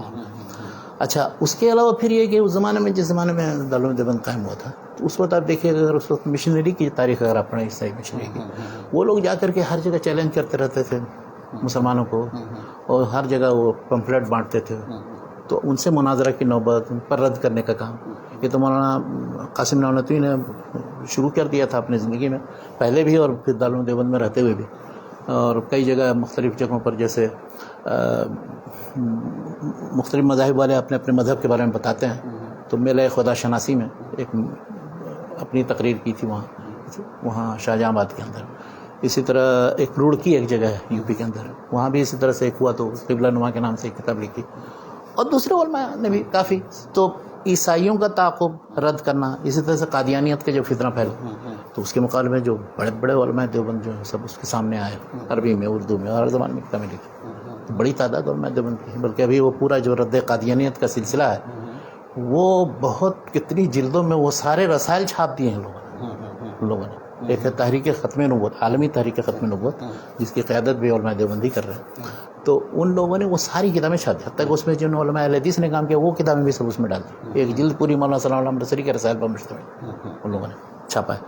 اچھا، اسی طرح رد قادیانیت کے علاوہ آپ کہیے کہ ہندو مت یا اس میں بھی خاص طور پر آریہ سماجی جب ہے سوامی دیانند سرسوتی کے بعد، تو انہوں نے جو کتابیں لکھی ہیں اسلام پر اعتراضات وغیرہ اس کے جواب میں، تو یہ جو غیر مسلموں سے مناظرہ یا اسلام کی طرف سے دفاع کا کام یہ بڑی تعداد میں انہوں نے کیا. اور اس کے ساتھ ساتھ جو اہل حدیث اور اہل بدعت وغیرہ کی جو تردید میں انہوں نے جو کام کیا وہ میں نے اس کی طرف اشارہ کیا. اسی طرح بہت بڑی تعداد میں مدارس اور مکاتب قائم کیے، جال بچھا دیا تقریباً. یہ سب دارالعلوم دیوبند کے حسنات یا ان کاموں میں سے ہے جو کی وجہ سے پورا برصغیر پر اثر پڑا. اور اس طرز پر سینکڑوں ہزاروں مدارس وجود میں آ گئے، بنگلہ دیش سے لے کر پاکستان تک پورے.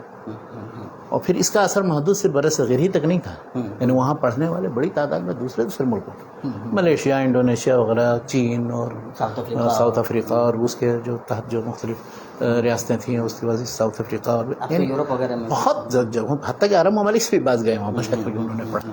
اور جس زمانے میں مولانا انور شاہ کشمیری مرحوم تھے، حدیث پڑھاتے تھے، اس زمانے میں تو بہت سے لوگ وہاں گئے اور انہوں نے حدیث ان سے پڑھی اور ان سے سند لی. بلکہ ایک بار وہاں وہ گئے سید رشید رضا 1912 میں جب گئے دارالعلوم دیوبند، تو مختلف جگہوں پر گئے وہ، اس میں دارالعلوم دیوبند بھی گئے، وہاں جا کر کے لوگوں سے گفتگو کی. بلکہ وہ ایک دلچسپ واقعہ بیان کیا جاتا ہے کہ مولانا انور شاہ کشمیری حدیث پڑھا رہے تھے، تو مذہب حنفی کی جو ترجیح کا رجحان ہے ان کے ہاں، تو وہ کر رہے تھے. انہوں نے پوچھا علی الحدیث و حنفی، کیا حدیث حنفی ہے؟ کہ آپ ہر حدیث کو زبردستی حنفی مذہب کا مطابق بنانے کی کوشش کر رہے ہیں؟ تو اس پر پھر مولانا انور شاہ کشمیری نے پھر بیان کیا اور وضاحت کی کہ نہیں، ہمارا مقصد یہ ہے وہ.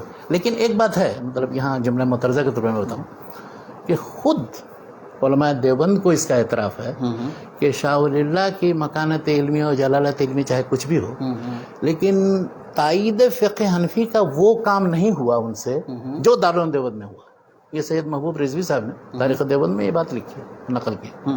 اچھا، مطلب یہ مانا جانا چاہیے کہ یعنی کہ مطلب دیوبند جو ہے یا تحریک دیوبند مدرسہ جو بھی مطلب جس جو بھی دیکھیں، یعنی اس کی بنیاد میں فقہ حنفی کی بالکل کی تائید اس کے لیے چاہے جو راستے حدیث کو اس انداز میں پڑھانا وغیرہ وغیرہ یہ سب چیز شامل، یعنی ہم حدیث کا مطالعہ یا اس کی تدریس اس طرح سے کریں گے کہ حدیث کو ہم اپنی تائید میں لے آئیں گے. ہاں، تو یہ تو مطلب ان کے ہاں واضح ہے یہ چیز، اس کا اعتراف ہی نہیں کرتے ہیں، اسی پر عمل کرتے ہیں. آخر میں ایک صاحب کو، وہ بھی مولانا انور شاہ کشمیری ہیں اتفاق سے، اور نقل کرنے والے ان کے ایک شاگرد مولانا مفتی محمد شفیع ہیں. مفتی محمد شفیع صاحب کی ایک چھوٹی سی کتاب ہے، چھوٹا سا کتاب ہے وحدت امت کے نام سے. تو اس میں مفتی محمد شفیع صاحب نے لکھا ہے کہ ایک بار ہمارے استاد مولانا انور شاہ کشمیری صاحب آئے تھے کہیں کسی جگہ کسی جلسے کے سلسلے میں، تو وہاں گئے، ملاقات کی تو دیکھا فجر کے بعد بہت زیادہ مغموم بیٹھے ہوئے، اور تو پوچھا انہوں نے، حضرت کیا بات ہے؟ ان کا مشہور شاگرد تھا. تو انہوں نے کہا عمر ضائع کر دی. انہوں نے کہا کیسے آپ نے عمر ضائع کری؟ حدیث پڑھایا، فقہ پڑھایا، اتنی کتابیں، آپ کے اتنے شاگرد ہیں. انہوں نے کہا نہیں، میں سچ کہتا ہوں، عمر ضائع کر. ہمارے سارا پڑھنے پڑھانے جو کچھ بھی سب کا مقصد یہ تھا کہ گھوم پھر کے کسی طرح سے حنیفہ کے مذہب کی تائید کریں، جبکہ یہ مطلوب نہیں. تو ان کو تو اس بات کا احساس ہو گیا تھا آخر بار میں، لیکن آج تک ان کے شاگردوں کو اور دوسرے لوگوں کو احساس نہیں ہوا. وہ پڑھتے اسی انداز میں، اور اس لیے پڑھتے ہیں کہ اہل حدیث جو ہے ہمارے مسائل پر تنقید کرتے ہیں اور تحقیق کر کے دکھاتے ہیں حنیفہ کا مسئلہ اس سلسلے میں مرجوع ہے. اب پھر بھی دیکھیں، میں ان سب چیزوں میں زیادہ توغل نہیں کرنا چاہتا. میرا مقصد صرف کہنے کا یہ ہے کہ مسائل دو طرح کے، کچھ تو فقہی اجتہادی مسائل ائمہ اربعہ کے درمیان، کسی کا کوئی قول ہے، دوسرے کا کوئی قول ہے. اب ان مسائل کی تحقیق کرتے رہیں، ہر شخص حدیث کے مطابق کسی رائے کو راجح قرار دے انصاف کے ساتھ اور دلائل کی روشنی میں کرے، تو کوئی حرج نہیں ہے، اس پر عمل بھی کرے. لیکن دوسرے طرح کے ایسے مسائل ہیں جو عقائد اور مبادیات اور اصول کے، ان میں اختلاف نہیں ہونا چاہیے. یعنی اس میں سنت و بدعت کے درمیان خلط ملط نہیں ہونا چاہیے، یا شرک اور توحید کے درمیان خلط ملط نہیں ہونا چاہیے. یہ تو بھی بہت خطرناک صورت ہے. یعنی کوئی شخص کسی چیز کو مانتا ہے، اس کو وہ توحید سمجھتا ہے جبکہ وہ شرک ہے. کوئی شخص کسی چیز کو مانتا ہے، وہ سنت سمجھتا ہے جبکہ وہ بدعت ہے. اس لیے کہ سنت و بدعت کا معیار یہ ہے کہ اللہ کے رسول صلی اللہ علیہ وسلم کے زمانے میں، صحابہ کرام کے زمانے میں کون سا کام ہوا تھا اور کیسے ہوا تھا، تو وہ ہے وہ سنت. بعد میں جو ایجاد ہوئے دین کے نام پر چپکا دی گئی ہیں اسلام سے، تو وہ سب بدعت ہیں. اس طرح سے توحید، اللہ تعالیٰ کی عبادت کی جتنی شکلیں ہیں، اس کے جتنے انواع اقسام ہیں، ان میں سے کسی ایک چیز کو بھی کسی بھی نام پر غیر اللہ کی طرف اگر آپ اس کو لوٹائیں گے تو وہ شرک ہے. اب اس کے لیے چاہے جتنی توجیہ و تعویل کی جائے، کہیں کسی جگہ بہت زیادہ پھیلا ہوا ہو تب بھی وہ شرک ہے. مسلمان کریں یا غیر مسلم کریں. تو اس معاملے میں دارالعلوم دیوبند کا کردار، یعنی وہ جو ہے، میں بتاتا ہوں، وہ جو مشہور علامہ وہ امام کیا الطاف حسین حالی، کرے غیر گر بت کی پوجا تو کافر، جو ٹھہرائے بیٹا خدا کا تو کافر. اور کیا لکھا ہے، مگر مومنوں پر کشادہ ہیں راہیں، پرستش کریں شوق سے. تو ہاں، میں کو جو چاہے خدا کر، منی بھی کو جو چاہے خدا کر وغیرہ. بہرحال کہنا مقصد یہ ہے کہ ان مسائل کے سلسلے میں کہ جن کا تعلق اصول یا عقائد سے، عقائد کی بھی جزیات و فروع نہیں کہ جن میں اختلاف ہو سکتا ہے، اصول اور کلیات، ان میں اختلاف نہیں ہونا چاہیے. ان میں واضح طور پر، اب یہ جو مثال کے طور پر یہ فروعی مسائل ہیں، ان میں آپ جتنی بھی گفتگو کیجیے، کچھ حاصل زیادہ ہے کہ یہ راجح ہے مرجوع ہے. اور کچھ نہیں. اس کی بنیاد تو یہ عقیدے کی کوئی چیز نہیں ہے کہ جس کی وجہ سے اس کو کسی کو گمراہ کہا جائے. ہاں لیکن اس سلسلے میں مخالفی کے ساتھ برتاؤ کرنے کے لیے کچھ آداب ہیں, ان آداب کو ملحوظ رکھنا چاہیے. ان آداب کو جو بھی ملحوظ نہیں رکھے گا تو وہ متون ہے, چاہے وہ جس کی طرف سے بھی ہے آداب ملحوظ نہ رکھے گا. اتنا بڑا ادارہ قائم ہوا ماشاءاللہ, وہ مطلب عالم اسلام کا دوسرا سب سے بڑا دینی ادارہ ازہر کے بعد بتایا کہا جاتا ہے, ازہر ہند کہا جاتا ہے, ایشیا کا سب سے بڑا تعلیمی ادارہ, اور عالمی تحریک کی حیثیت اس کو حاصل ہے. مطلب جتنے اثرات اس کے مرتب ہوئے کہا نہیں جا سکتا. مختلف میدانوں میں ان کے فارغین نے کام کیا. حدیث کے میدان میں ان کی خدمات ہیں, خدمت قرآن کے معاملے میں فیک تو خیر ان کا میدان ہی ہے, اور خاص طور سے حنفی فیک کی ترجیح اور اس کی تائید کے لیے انہوں نے تو اپنے آپ کو لگایا ہی. تصوف کے معاملے میں بھی انہوں نے کافی بہت سے جتنے سلسلے, ان تمام پہلوؤں سے آپ کس طرح سے دیکھتے ہیں؟ دیکھیے ظاہر ہے جس مکتب فکر کا جو رجحان ہوتا ہے اس مکتب فکر کا اس انداز میں خدمت کرنا دین کا اور دین کی اشاعت کا کام کرنا ٹھیک ہے, انہوں نے کیا تو کوئی. اب کوئی دوسرا شخص اس کو اسی معیار پر, کتاب و سنت کے معیار پر تول کر کے دیکھ سکتا ہے کہ کہاں تک انہوں نے صحیح کیا نہیں. لیکن یہ کہ ان کے بارے میں ایک بات کہوں آپ کو کہ ان میں جو لوگ تھے شروع کے, جو اساتذہ تھے یا ان کے قائم کرنے والے, ان کے اخلاص اور دینداری اور لوجہ اللہ کام کرنے کا جو جذبہ تھا, اس سلسلے میں آپ نہیں شک کر سکتے. اور اس کے بعد میں مثالیں دیتا ہوں بعض چیزیں. ایسے مولانا قاسم نانا تھے, وہاں استاد وہ محتمم تھے, وہی نگران تھے سب کچھ, تو ان کی تنخواہ مقرر تھی تقریباً 50 روپے اس زمانے میں, لیکن وہ صرف 10 روپے لیتے تھے. اور جب کوئی ملنے آ جاتا تھا اگر کام کے وقت میں, تو گھڑی سامنے رکھ لیتے تھے, دیکھتے تھے کہ کتنے وقت تک وہ بیٹھا, تو وہ بھی اس میں سے بھی منا کرا لیتے. اب یہ بتائیے تو یہ کتنی اس کی بات ہے کہ آدمی ایمانداری اور سچائی کے ساتھ, ذمہ داری کے ساتھ کام کرے. اچھا, اسی طرح سے ان کے علماء, ان کے طلباء وغیرہ مطلب بے نفسی کے عالم ہے. ہوتا ہے کہ انہوں نے اصول میں بنیادی چیزوں میں رکھا ہے, دارالعلوم دیوبند کے جو اصول بنائے ہیں ان میں یہ ہے کہ اس کا انتظام اور انصرام سرکار کی طرف سے یا کسی اور رئیس کی طرف سے یا کسی امیر کی طرف سے ایک دم بالکل پیٹنٹ طریقے سے نہیں ہونا چاہیے, ورنہ وہ تعلق باللہ کی جو کیفیت و خوف و رجا والی ہے وہ ختم ہو جاتی ہے. جہاں اس کا انتظام و انصرام آپ کہیں کسی دوسرے کے اوپر ڈال دیں گے اور ایک دم اطمینان سے بیٹھ جائیں گے تو سمجھیے کہ وہیں سے زوال شروع ہو جائے گا. اچھا, یہ چیز ہم نے پھر دیکھی, ہم لوگوں نے محسوس کی. بعد میں جو دارالعلوم دیوبند 2 حصوں میں تقسیم ہو گیا, ایک دارالعلوم وقف ہو گیا, دوسرا دارالعلوم پرانا, اس کی بنیادی وجہ وہ اس میں جلسہ ہوا پتہ نہیں کتنے دنوں کے بعد, یا 100 سال کے بعد کا, تو اس میں وہ اندرا گاندھی آ گئی. اب اسی کے بعد یہ سارا اختلاف شروع ہو گیا. یعنی ان کے نزدیک یہ تھا کہ تقرب من الحکومہ یا من الامراء و من الوزراء یہ نہیں ہونا چاہیے, عوام سے جڑی. تو پھر عوام آپ کو جو دیں تو وہ پھر عوام اخلاص کے ساتھ ادارے میں دیں گے, تو اس کا کنٹراڈکشن سمجھ میں آتا ہے. میں کچھ چیزیں وہ کرنا چاہتا ہوں. کہیے. ہم تو دیکھتے ہیں کہ انہوں نے جو چندے لیے ہیں اس کی جو تفصیل انہوں نے دی ہے, اس میں غیر مسلموں سے بھی چندے لے رہے ہیں. انگریز جو حکمران ہیں اس زمانے کے, وہ آ رہے ہیں, ان کی بھی تقریریں ہو رہی ہیں. اور مطلب تو یہ مطلب جس طرح سے مطلب آپ 2 باتوں کو ملا رہے ہیں. ایک یہ کہ انگریزوں کو تو اطمینان تھا کہ یہ ادارہ ہمارے خلاف نہیں کام کر رہا, چنانچہ وہ آتے تھے اور باقاعدہ مولانا احمد صاحب جو تھے, مولانا قاسم نانوتوی صاحب کے بیٹے, تو مولانا احمد صاحب تو باقاعدہ مطلب وہ ان کے بارے میں بلکہ لوگ شک کرتے ہیں کہ وہ ساری باتیں جو ہے اپنی وہ انگریزوں کو بتا دیتے تھے, سمجھاتے. بلکہ بہت مشہور قصہ جو مولانا عبید اللہ سندھی کا ہے, ان کے وہاں سے اخراج یا علیحدگی کا, تو اس میں بتاتے ہیں کہ مولانا احمد صاحب جو ہے وہ پل پل کی خبر دے دیتے تھے ان کو انگریزوں کو, اور اس کے بعد پھر وہاں ان کا رہنا مشکل ہو گیا. عبید اللہ سندھی, بلکہ مولانا عبید اللہ سندھی مولانا شیخ الہند صاحب کے بہت ہی معتمد شاگرد تھے. تو وہاں سے پھر اس کے بعد وہ دلی منتقل ہو گئے, وہاں جا کر کے ایک مدرسہ قائم کیا 1910 کے اندر, نظارت المعارف القرآنیہ کے نام سے. پھر بعد میں ان کے کچھ پلان کے تحت انہوں نے پھر ان کو افغانستان بھیج دیا.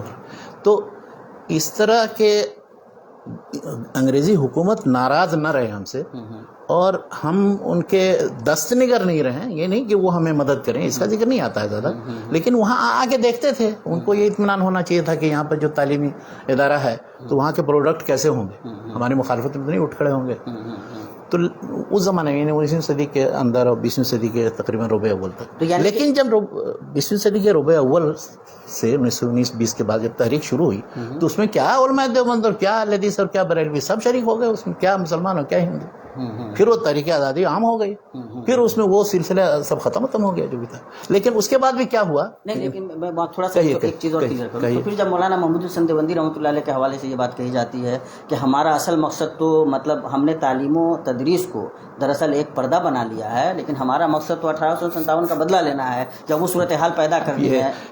یہ لوگوں کے لیے لکھنا بہت آسان ہو گیا 1920-30 کے بعد. اچھا. اور یہ جو نقش حیات لکھی ہے مولانا حسین احمد مدنی نے یا اور جن لوگوں نے بھی تاریخ بعد میں لکھی ہے وہ تو اب بیٹھ کر کے کچھ بھی لکھ دیں، لیکن وہ معاصر لٹریچر پڑھیں نا 19ویں صدی میں، 19ویں صدی کی ساری رودادیں موجود ہیں، جتنے جلسے ہوئے القاسم جو نکلتا تھا اس کے پرچے موجود ہیں، اس میں کچھ نہیں تو آپ جا کر کے سوانح قاسمی دیکھ لیجیے مناظر حسین گیلانی صاحب، کہاں ہے اس میں کہ وہ انگریزوں کی مخالفت اور اس کا کوئی تصور، بلکہ جو چیزیں جہاد اور قتال سے متعلق ذکر کی جاتی ہیں جیسے مارکا شامل وغیرہ اس کی بھی انہوں نے تردید کی ہے، کہا یہ کہ یہ تو خالی افسانہ بنا دیا لوگوں نے، کوئی حقیقت ہی نہیں ہے. تو مولانا قاسم نانوتوی رحمۃ اللہ علیہ وہاں سے نہیں آئے تھے؟ مولانا قاسم نانوتوی آئے تھے وہاں سے، لیکن وہاں کی صورتحال مختلف تھی. یعنی وہ انگریزوں کے خلاف یہ نہیں تھی، بلکہ ان شرپسندوں فسادیوں جو انگریزوں کے خلاف تحریک چلا رہے تھے ان کو شرپسند اور فسادی اور وہ کہا گیا، لیکن یہ کہ غلط طریقے سے ان کی شکایت کر دی گئی کہ یہ بھی شرپسندوں کے ساتھ تھے، جبکہ ایسا نہیں تھا. نہ مولانا قاسم نانوتوی اس میں شریک تھے نہ کچھ. لیکن اب وہ اس کو یعنی آپ پرانی کتابیں دیکھیں، تذکرۃ الرشید اٹھا کے دیکھ لیجیے، اس میں صاف کیفیت لکھی ہے کہ ہم لوگوں کا کوئی تعلق نہیں تھا، یہ تو شرپسند عناصر نے ایسا کیا تھا اور انگریزوں نے ہمارے خلاف داروگیری شروع کی تو پکڑنا ان لوگوں کو چاہیے تھا. ہم کہاں تھے آپ کے خلاف؟ ہم تو لیکن اب یہ کرتے ہیں کہ ان سب چیزوں کو وہ کہتے ہیں کہ نہیں اس زمانے میں وہ لکھ نہیں سکتے تھے، اس لیے اب اس کی توجہ و تعویل کر کے کہتے ہیں کہ نہیں حقیقت صورتحال مختلف تھی. تو میں کہنا یہ چاہتا ہوں کہ 19ویں صدی میں تو کوئی تصور ہی نہیں تھا کہ اس طرح کی کوئی مخالفت کا کوئی آپ کریں. 20ویں صدی میں آپ کہہ سکتے ہیں، 20ویں صدی میں مولانا عبید اللہ سندھی تو سب لوگ کر رہے تھے، سب جرأت ہو گئی، سب کو کیفیت بدل گئی.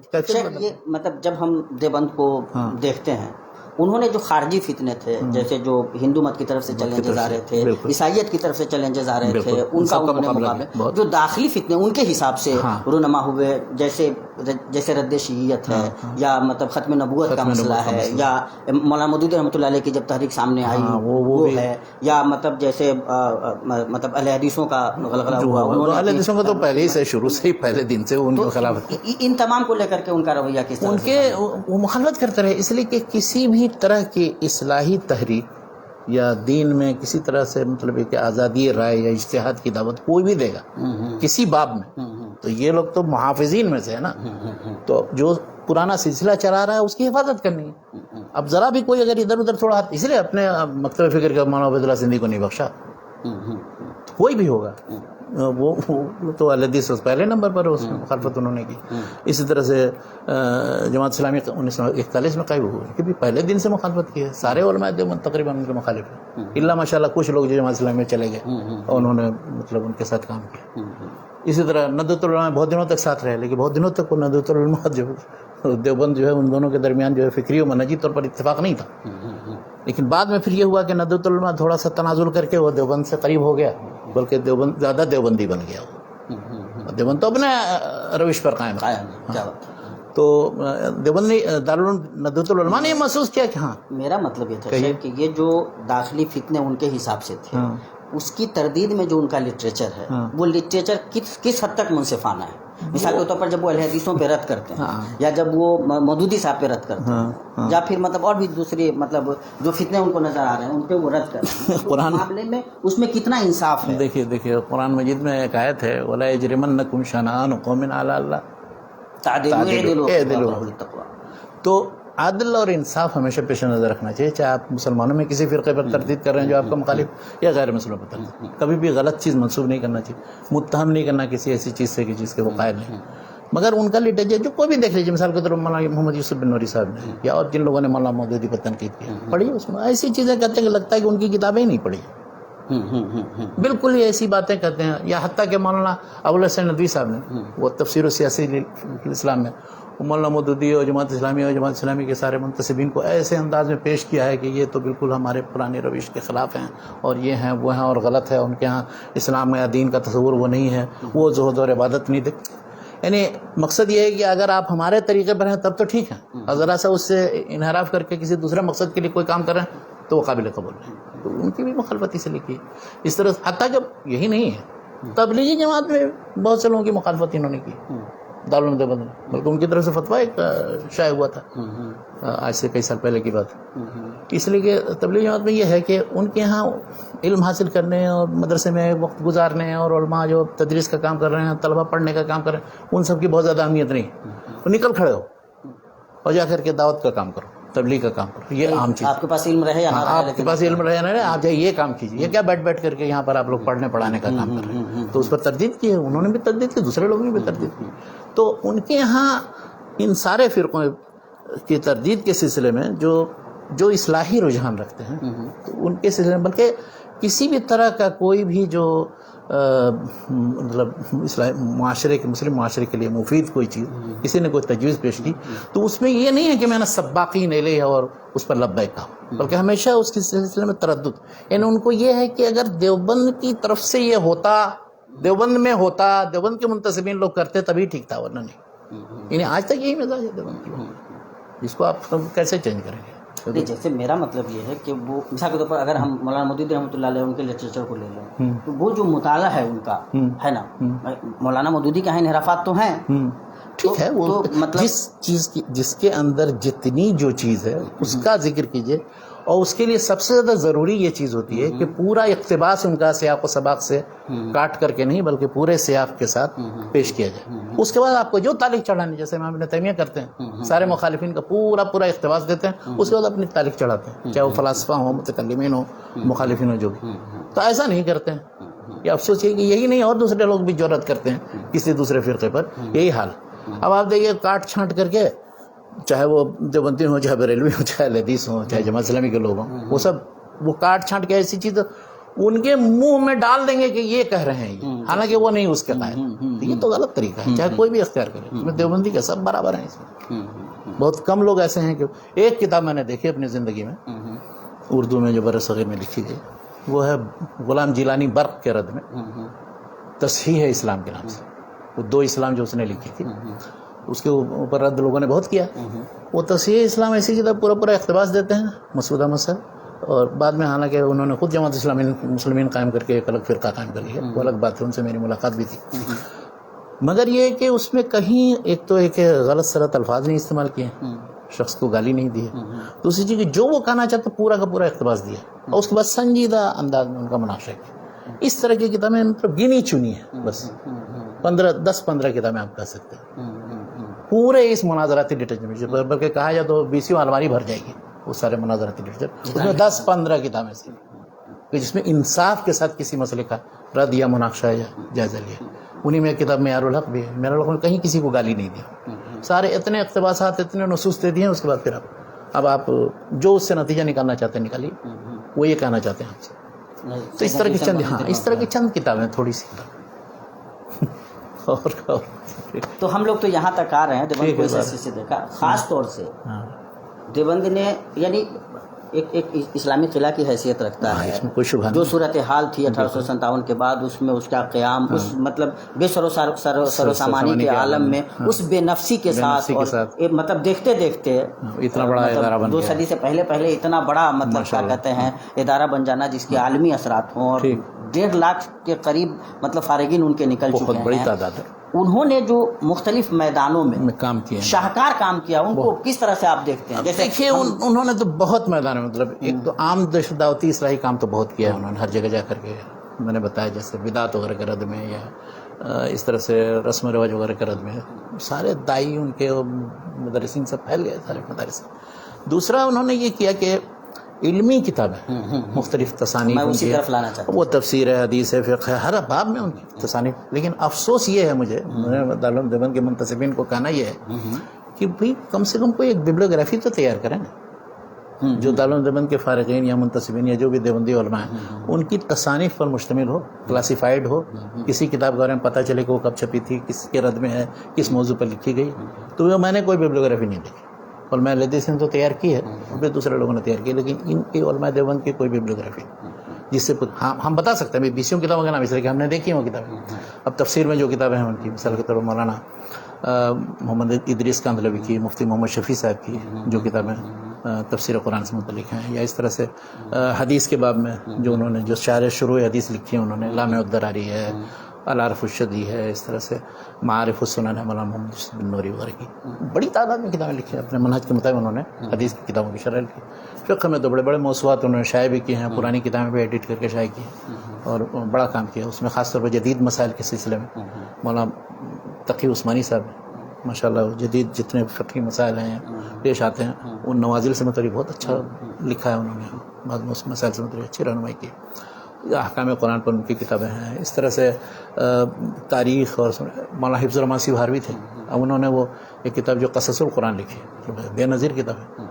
اور اسی طرح ان کی ایک کتاب اسلام کا اقتصادی نظام. ان کے فارغین میں اصل میں مطلب ان لوگوں نے جدید لٹریچر تیار کرنے میں اس طرح سے جس طرح سے ندوۃ العلماء کے فارغین نے اتنا حصہ نہیں لیا، لیکن پھر بھی جتنا کام کیا بہت حد تک درست ہے. اس لیے کہ یعنی ندوہ کے فارغین مثال کے طور پر دارالمصنفین قائم کر کے وہاں سے ماشاء اللہ تاریخ وغیرہ پر دوسرے فنوں پر بہت کتابیں. لیکن دیوبند کے بارے میں بھی یہ کہا جا سکتا ہے کہ ان کے فارغین اس میں مولانا مفتی عتیق الرحمن عثمانی، مولانا سعید احمد اکبر آبادی جو قدیم و جدید دونوں کے جامع تھے، اور بہت کم لوگ ایسے ہیں کہ دیوبند کے فارغین انہوں نے جدید تعلیم بھی حاصل کی. تو مولانا سعید احمد اکبر آبادی ان لوگوں نے اب وہ برہان نکلنا شروع کیا. ندوۃ المصنفین جو قائم کیا، ندوۃ المصنفین سے جتنا لٹریچر شائع ہوا تو اس کو پیش کیا جا سکتا ہے. نہیں دارالمصنفین کے مقابلے میں ندوۃ المصنفین اور بڑا اچھا مطلب کام کیا اس میں. اور اس میں بھی وہی عام علمی اور سنجیدہ انداز میں مختلف مسائل پر کتابیں شائع ہوتی تھی. وہ کوئی مناظرانہ لٹریچر نہیں چلتا. خود دارالعلوم دیوبند میں بھی ایک شیخ الہند اکیڈمی کے نام سے قائم ہے.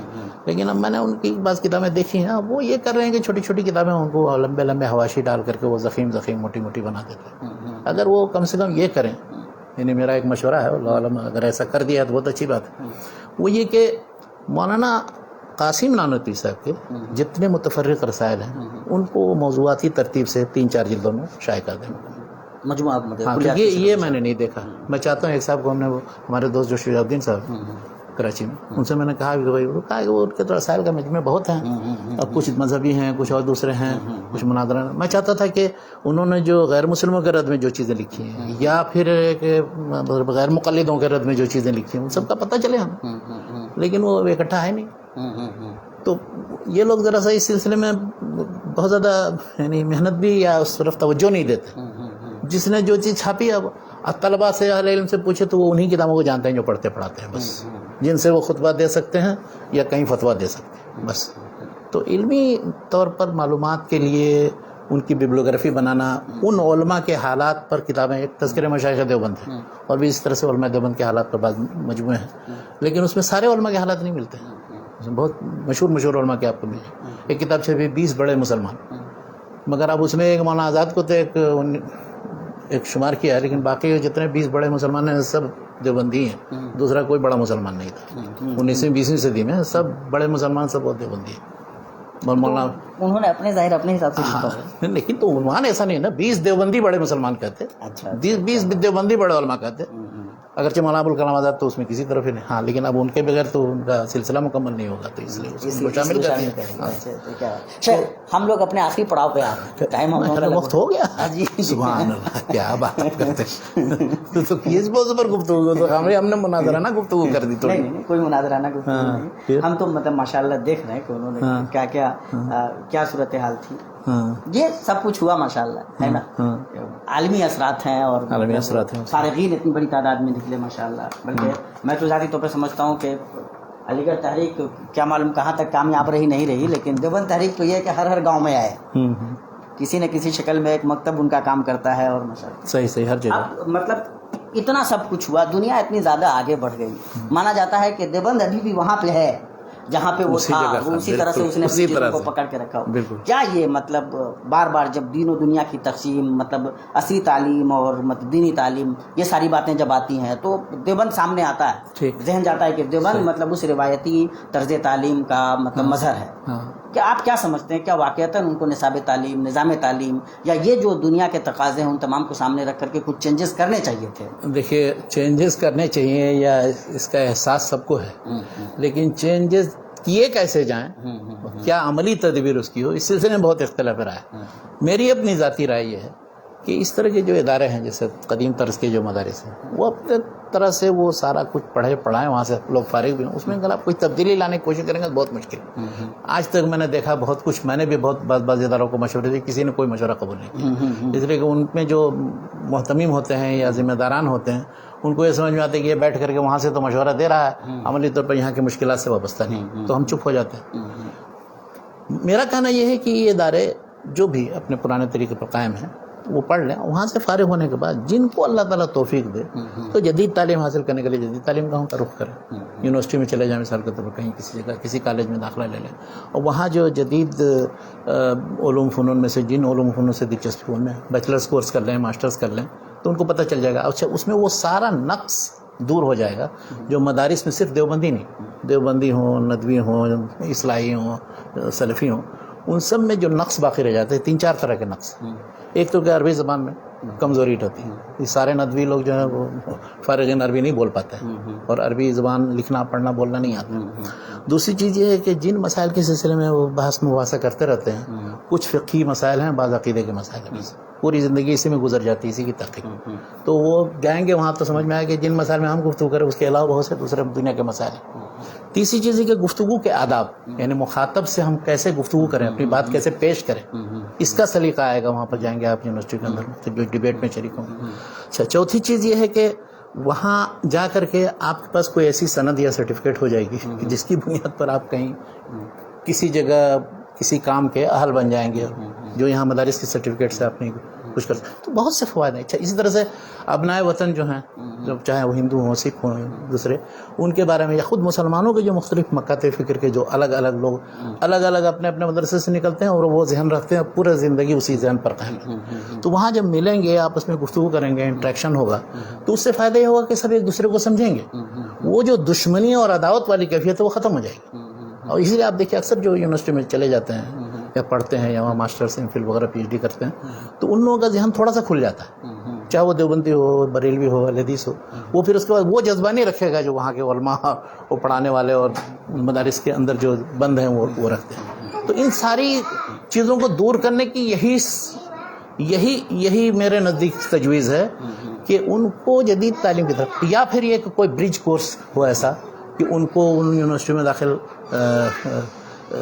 ہونے کے لیے کوئی سہولت فراہم کی جائے. علی گڑھ مثلاً ہے یا جامعہ ملیہ وغیرہ یا دوسرے ادارے، وہ ان کو جو ہے موقع فراہم کریں اور ان کے لیے جن چیزوں کی لوازمات کی ضرورت ہے وہ انہیں مہیا کریں. تو یہ ہے بہت زیادہ نصاب تبدیل. دیکھیے نصاب میں اصلاح کا کام وہ شبلی کے زمانے سے لے کر کے آج تک ہو رہا ہے. میں نے دیکھا کہ وہ صرف ایک کتاب کے بجائے دوسری کتاب رکھ دیتے ہیں، اس کا کچھ فائدہ نہیں ہے. جذری تبدیلی نہیں ہو سکتی ہے، مدارس جس انداز میں قائم ہیں. لیکن ایک اس کے بارے میں میری تو یہ رائے کہ آپ فارغ ہو کر کے آپ جدید تعلیم گاہوں کا رخ کریں. لیکن بہت دن تک یہ جتنے ادارے ہیں الحمدللہ اتنا عرصہ تقریباً 200 سال کے قریب ہو جائے گا، 170 سال ہو گئے. تو یہ سلسلہ بہت دن تک دراز نہیں ہوا. موجودہ جو صورتحال ہے برصغیر کے اندر، چاہے وہ ہندوستان ہو یا پاکستان ہو، بنگلہ دیش، ان میں ان سارے مدارس پر شکنجہ کسا جا رہا ہے. ان میں جب تک کہ حکومت کا وہ نصاب جو مقرر ہے وہ آپ نہیں قبول کریں گے، آپ کو طرح طرح سے تنگ کیا جائے گا، پریشان کیا جائے گا. اب اگر آپ اس میں ثابت قدم رہے جیسے آج تک ثابت قدم رہے تو بہت بڑی بات ہے. لیکن بہت مشکل یہ ہے کہ جب تک کہ اس نصاب کو آپ نہیں پڑھائیں گے یا کچھ نہ کچھ قبول نہیں کریں گے. اس لیے کہ بہت بڑا فیکٹر یہ تھا ان مدارس کے باقی رہنے کا کہ ہم نے سرکاری مدد نہیں لی تھی. لیکن وہ بورڈ والے مدرسوں کا حال دیکھ لیجیے، جنہوں نے سرکاری طور پر تنخواہ لی ہے، مدد لی ہے، کیا حال ہے. وہ سب وہی نصاب پڑھانا پڑ رہا ہے اور پریشان ہے سب. اور وہاں پھر اس کے بعد بورڈ کے مدارس میں تعلیم کا کیا حال ہے، دین کا کیا حال ہے، دینی تعلیم کا کیا حال ہے. تو اس لیے ان لوگوں کو اگر ثابت قدم رہتے ہیں تو بہت اچھی بات، اور اگر نہیں ثابت قدم رہے تو پھر یہ ان میں سے بہت سے مدارس تقریباً وہ ختم ہو جائیں گے. 25 سال 20 سال کے اندر میں دیکھ رہا ہوں کہ وہ باقی نہیں رہیں گے، الا کہ اپنے اندر کوئی ایسے رغبت دینے والے عناصر نہیں داخل کر لیتے ہیں. صرف نظام تعلیم میں نصاب تعلیم تبدیل کرنے سے نہیں، یعنی وہاں جو طلباء یا اساتذہ کا جو رجحان ہوتا ہے، یعنی اچھے اساتذہ کو آپ بارہ کر کے کیوں نہیں لاتے ہیں، لیکچرز کیوں نہیں دلاتے؟ یہ میں نے کسی مدرسے میں نہیں دیکھا. جبکہ یونیورسٹی میں یہ سب ایک یونیورسٹی سے دوسری یونیورسٹی میں جا کر کے وہ کرتے رہتے ہیں. تو کیوں نہیں یہ کرتے؟ یہ کریں نا. مطلب اس طرح سے ایک دوسرے سے تلقیح یا تلاقح جب ہوگا تو فائدہ ہوگا لوگوں کا. جدید تعلیم گاہوں سے لوگوں کو بلائیں، وہاں لیکچر دلائیں، ان سے ڈیبیٹ کرائیں, اپنے لوگوں کو اساتذہ کو بھیجیں وہاں یونیورسٹی میں لیکچر دینے کے لیے اور بتانے کے لیے سمجھانے کے لیے. اب مختلف شعبوں میں, یہ نہیں کہ صرف بس وہ عربی یا دینیات کا شعبہ یہاں سے وہاں گئے وہاں سے وہاں آ گئے, مختلف جو سیاسیات ہیں, اقتصادیات ہیں, عالم اسلام کے حالات ہیں, یا تاریخ پر ہے یا ادب پر ہے یا فلسفے پر ہے یا سائنس سے متعلق مختلف مسائل ہیں, انٹرنیشنل جو مسائل ہیں ان سب مسائل سے متعلق داخل ملک بھی اور خارج ملک بھی مختلف جگہوں پر جائیں اور آئیں, بلائیں ان کو. تو یہ نہیں کرتے. اب وہ سیمینار بھی مثلا مثال کے طور پر کانفرنس بھی کریں گے تو کیا کریں گے, علماء کی ایک بھیڑ جمع کر لیں گے, تو وہ تو آپ نہیں, آپ ہم جیسے اپنے ہی مکتب فکر کے لوگوں کو اکٹھا کر لیں, اس کا کیا اثر پڑے گا دوسرے.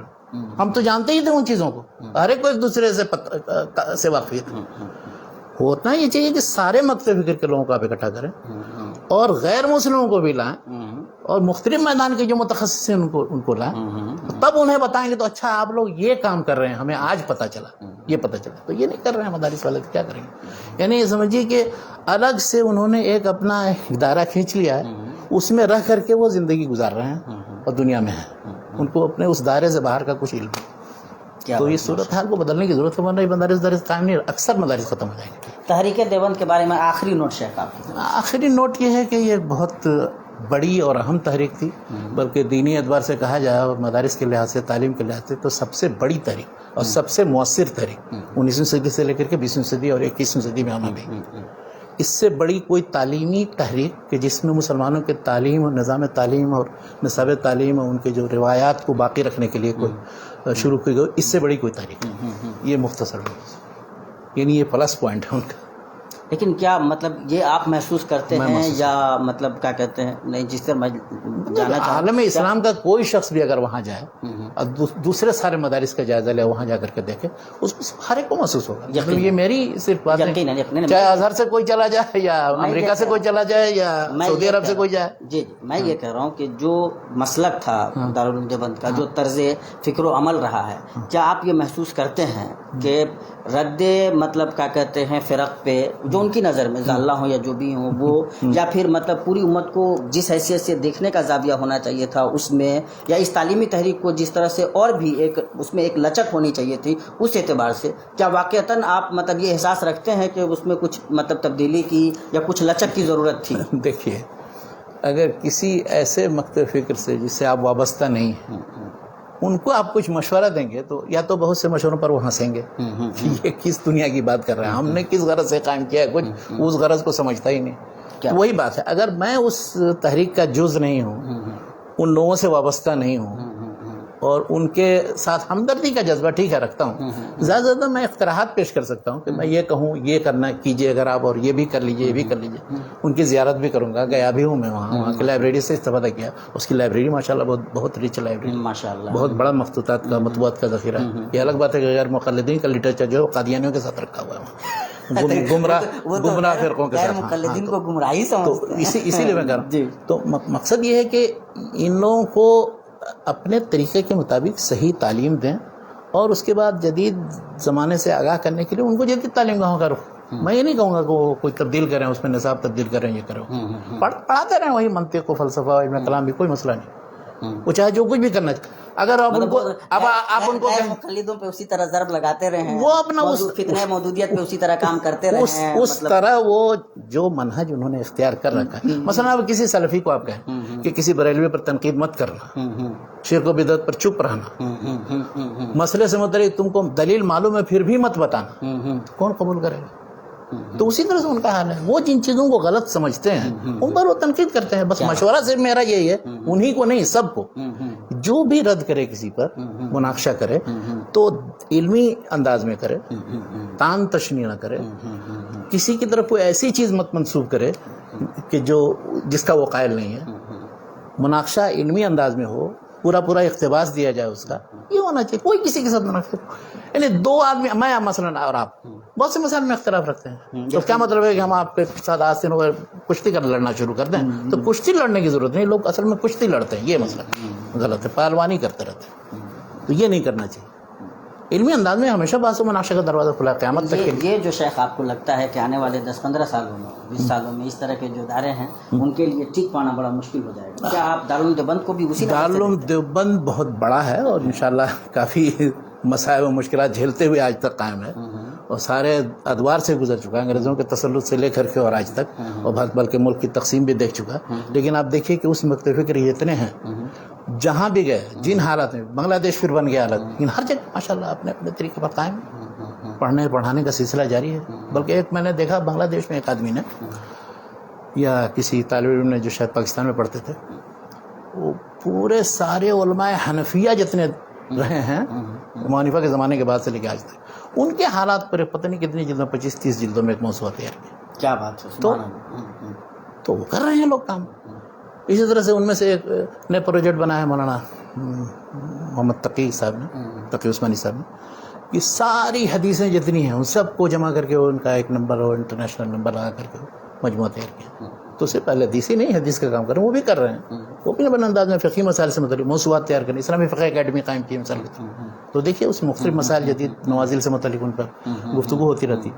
تو ہر ایک اپنے اپنے انداز میں کام کر رہا ہے. بس یہ کہ آپس میں مسلمانوں کو انما المؤمنون اخوہ کی جو تعلیم دی گئی ہے، چاہے جس مکتب فکر سے وابستہ ہو، یہ تصور ہو کہ دوسرے مکتب فکر کا آدمی وہ بھی ہمارا بھائی ہے، لا الہ الا اللہ محمد رسول اللہ کا قائل ہے. اب اگر اس کے اندر کسی طرح کی کم یا زیادہ گمراہی ہے تو اس کو ٹھیک کرنے کی، اس کی مثال ایسے ہے جیسے کوئی ڈاکٹر ہو.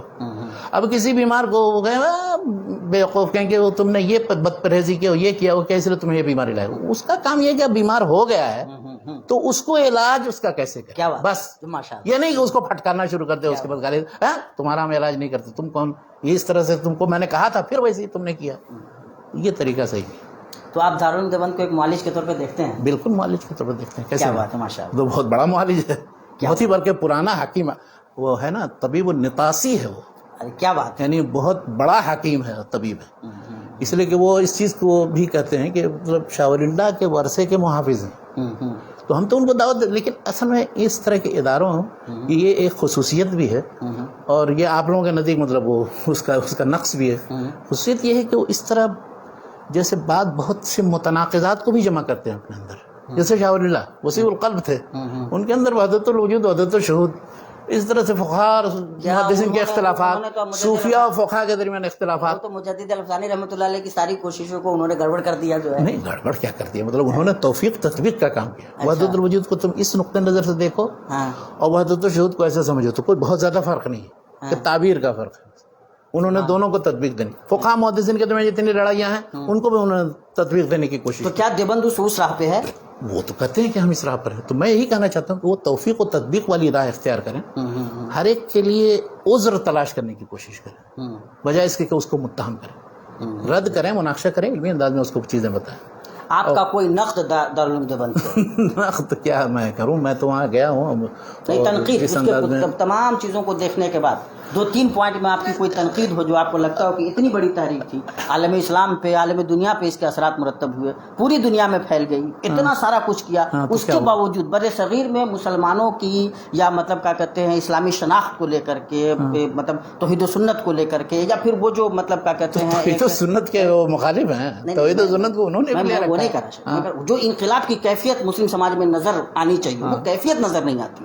تو کیا آپ کو لگتا ہے کہ اس کے دوسرے وجوہ و اسباب ہیں؟ مطلب ملی طور پر ہم بر صغیر میں آپس میں مسلمانوں کے جتنے فرقے ہیں، علماء ہیں، مدارس ہیں، مکاتب فکر ہیں، وہ آپس میں ایک دوسرے سے اتنا لڑتے پھرتے رہتے ہیں کہ کہاں اجتماعی کوئی کام کریں گے اور کامیاب ہوں گے. جو ادارہ بھی بنانا ہے ملی پیمانے پر بھی بنا ہے تو وہ بھی ملی دھیرے دھیرے دھیرے دھیرے وہ کسی خاص مکتب فکر کا ہو جاتا ہے، خاندانی تو کیا اب یہ بتائیے، تو یہ سب ضرر کا پہلو ہے نا. چاہے دیوبند کرے یا کوئی بھی دوسرا ادارہ کرے، آپ بلاتے ہیں پورے شرح صدر کے ساتھ، سب کو رہابت صدر کے ساتھ، سب آئیے ایک پلیٹ فارم پر ہم کو مل کر کے مقابلہ کرنا. اور ابھی اس وقت تو صورتحال ایسی بر صغیر کی بن رہی ہے، خاص طور پر ہندوستان میں، یو پی میں جو گورنمنٹ ابھی آ گئی. اگر آپ ابھی نہیں سمجھیں گے، مل کر کے نہیں رہیں گے، مل کر کے مواجہہ نہیں کریں گے، تو اب اکٹھا ہو کر کے تو چلے آئے، اس کے بعد پیٹھ پیچھے سب ایک دوسرے کو برا بھلا کر رہے ہیں، غیبت کر رہے ہیں، گالی دے رہے ہیں. اچھا، میں عجیب دیکھا. میں یہ مدارس کی بات تو چھوڑیے، میں یونیورسٹیوں میں گیا، وہاں شعبہ دینیات وغیرہ میں، عربی کے شعبے میں، اس ہر ایک اس لیے کہ سب کا مدرسہ بیک گراؤنڈ ہے، تو وہ جب بات ہوتی ہے تو وہ اس کے بارے میں برا بیان کرتا ہے، وہ اس کے بارے میں برا. میں کہتا ہوں اللہ کے بندے، یہ موضوعات نہیں ہے میرے. میں یہ معلوم کرنا چاہتا ہوں کہ یہاں آپ کیا کر رہے ہیں، یہ ادارہ کیا کر رہا ہے، یہاں کا علمی انتاج کیا ہے، یہاں کی ایکٹیویٹیز کیا ہیں، اس سال کون سا سیمینار کس موضوع پر ہوا. آپ کے یہاں سے کوئی پرچہ نکلتا ہے؟ نہیں نکلتا. کسی موضوع سے متعلق کیا تحقیق اور ریسرچ ہے، تو وہ بیان کریں گے. وہ جو فلاں دیکھ رہے ہو نا، وہ ایسا ہے اور وہ فلاں ایسا ہے. وہ تو خیر. تو اب یہ سب یہ مدارس کے اگر مجموعی طور پر مدارس، صرف دیوبند کو نہیں میں کہہ رہا ہوں، مجموعی طور پر یہ مدارس میں یہ صورتحال ہے کہ وہ دوسرے کو انگیز نہیں کرتے اور دوسرے کے بارے میں ہمیشہ غلط ہی تصور رکھتے، دوسرے کا کبھی بھی مثبت پہلو جو وہ نہیں لیتے، وہ قبول نہیں کرتے. ہم لوگ ابھی دیوبند پہ بات کر رہے ہیں. دیوبند پہ آپ کی کوئی بنیادی تنقید شرط؟ یہ کیوں آپ زبردستی، میں تو جو بھی تنقید کروں گا صرف اس میں دیوبند نہیں ہے شامل، وہ تو دوسرے سارے شامل ہیں، سارے مدارس کی بات کر رہا ہوں. اور سب کو یہی نصیحت کرتا ہوں کہ انما المؤمنون اخوہ، اس چیز کو پہلے اس کو بس کیا بات اگر اس میں کمی محسوس کر رہے ہیں وہ آپ تو اس کو دور کیجیے، اور اگر کمی نہیں ہے تو اللہ کا شکر ادا کیجیے کہ الحمدللہ ہمارے نزدیک تو سارے مسلمانوں کے سے استفادہ اور سارے لوگوں کے دروازے کھلے ہوئے ہیں. ایسی صورتحال نہیں ہے کہ اب کوئی غیر مسلک کا پڑھتا ہے تو اسے نکال دیا جاتا ہے دارالعلوم دیوبند سے، جیسے ایک زمانے میں نکالا گیا تھا. اس کی کیا وہ سچ میں نکالا گیا تھا؟ کیسے نہیں نکالا گیا؟ تو اسی بنیاد پر بلکہ اہل حدیثوں نے اپنا ادارہ الگ سے بنایا. اچھا اچھا. تو کیا وہ لگتا اس کی ہے وہ پورا اس زمانے میں اخباروں میں آیا تھا. تو کیا یہ آپ یہ تنقید مانتے ہیں کہ بھائی آپ تو ایسا نہیں ہونا چاہیے، اس سے سبق حاصل مت کریں، بنائیے. اس سے سبق حاصل کریں. میں نے دیکھا جامعہ سلفیہ میں نے پڑھا ہاں. تو جامعہ سلفیہ میں بہت سے دیوبندی طلبہ بھی پڑھتے تھے. تعلیمی ادارہ کوئی مسلکی فقہی نہیں ہونا چاہیے کہ اس میں نہ پڑھے کوئی دوسرا، کچھ کوئی بھی پڑھے. اب میاں نذیر حسین مہدی دہلوی کے پاس پتہ نہیں کتنے حنفی علماء نے پڑھا ہے اور سب ان کی سند. مولانا عبید اللہ سندھی، اب ایک طرف دیکھیے کہ دیوبند سے یا تو ان کا اخراج ہوا یا بہرحال وہ علیحدہ ہوئے. وہ میاں نذیر حسین صاحب کے شاگرد تھے اور ان کو شیخ الاسلام کہتے ہیں. ان کی کتاب التمہید لائمۃ التجدید، اس میں دیکھیں ان کو بڑا ان کا ذکر خیر کرتے ہیں اور بہت زیادہ فخر ہے ان کو کہ ہم نے سنا تھا، اور بس بڑے بڑے حنفی علماء نے ان سے پڑھا. تو تعلیم گاہ کو اس طرح سے تنگ نظر نہیں ہونا چاہیے کہ آپ دوسرے کو نہیں. پہلے دیکھتے ہیں کہ وہ جو ہے نہیں، بعض مدارس میں یہ ہے کہ فلاں کو تم کافر، فلاں کو کافر، فلاں کو کافر قرار دیتے ہو تب تمہارا داخلہ ہوا. بعض مدارس میں ہے برصغیر. سبحان اللہ. ہاں میں نام نہیں لینا چاہتا. یا مثلا بعض مسجدیں ایسی ہیں کہ کسی مسئلے پر آپ نے عمل کر لیا تو مسجدیں دھوئی جائیں گی. اور تو اب الحمدللہ بہت حد تک لوگ سمجھ گئے ہیں، اب یہ سب صورتحال اب کم ہو گئی ہے. تو مسلمانوں کو آپس میں مل جل کر کے رہنے کی ضرورت ہے. علمی طور پر آپس میں مناقشہ کریں وہ الگ چیز ہے، اور ہر مکتب فکر کے یہاں جو کوتاہی و کمی ہے اس کو وہ محسوس کرے، اور اگر نہیں محسوس کرتا ہے تو اس کا اپنا نقصان نہیں ہے، صرف پورے ملت اسلامی کا نقصان. کیا بات ہے. جزاک اللہ خیر شیخنا، بارک اللہ فیکم. ہم چونکہ وقت بھی نکل چکا ہے، آئندہ ہم انشاءاللہ ندوۃ العلماء پہ بھی بات کریں گے. اس لیے جو ان سے متعلق ہمارے بعض بھائیوں نے سوالات رکھے ہیں تو انشاءاللہ وہ ٹیکل ہو جائیں گے. جب ہم دوبارہ شیخ کو ندوہ سے متعلق زحمت دیں گے تو وہ باتیں آ جائیں گی. ابھی آپ سے گزارش کریں گے کہ زیادہ سے زیادہ تعداد میں ویڈیو کو بھائیوں تک لے جائیں، ہمارا ساتھ دیں، تاکہ انشاءاللہ یہ جو مطلب ہم گفتگو کر رہے ہیں اور جس کا مقصد ظاہر ہے کہ میرا کوئی مطلب تنقید کرنا نہیں ہے کسی پہ، یا کسی کو چھوٹا یا بڑا دکھانا نہیں ہے، بلکہ ہم علمی انداز میں جو صورتحال ہمارے بر صغیر کی رہی ہے اور ہم کیا سبق لے سکتے ہیں، آئندہ اس کارواں کو کس طرح آگے بڑھا سکتے ہیں، اس نقطۂ نظر سے ہم آگے بڑھ رہے ہیں. ظاہر ہے کہ اس معاملے میں تنقید بھی ہو سکتی ہے، اور تنقید کا مقصد تنقیص بہرحال نہیں ہے. تنقید اس لیے تاکہ جو مطلب پہلو ایسے رہے ہیں جہاں ہم نے کچھ کوتاہیاں کی ہیں تو ہم سیکھ سکیں اور آگے کے لیے ہم بہتر لائے عمل تیار کر سکیں. انہی چند کلمات کے ساتھ شیخ جزاکم اللہ خیر، بارک اللہ فیکم. ہم دعا کرتے ہیں کہ اللہ تبارک و تعالی شیخ کا سایہ تادیر ہم پہ صحت و عافیت کے ساتھ برقرار رکھے اور ہمیں استفادہ کی توفیق دے. آپ سے گزارش کرتے ہیں کہ ویڈیو کو زیادہ سے زیادہ شیئر کریں، لوگوں تک پہنچائیں. جزاکم اللہ خیر و بارک اللہ فیکم. السلام علیکم ورحمۃ اللہ وبرکاتہ. وعلیکم السلام ورحمۃ اللہ وبرکاتہ.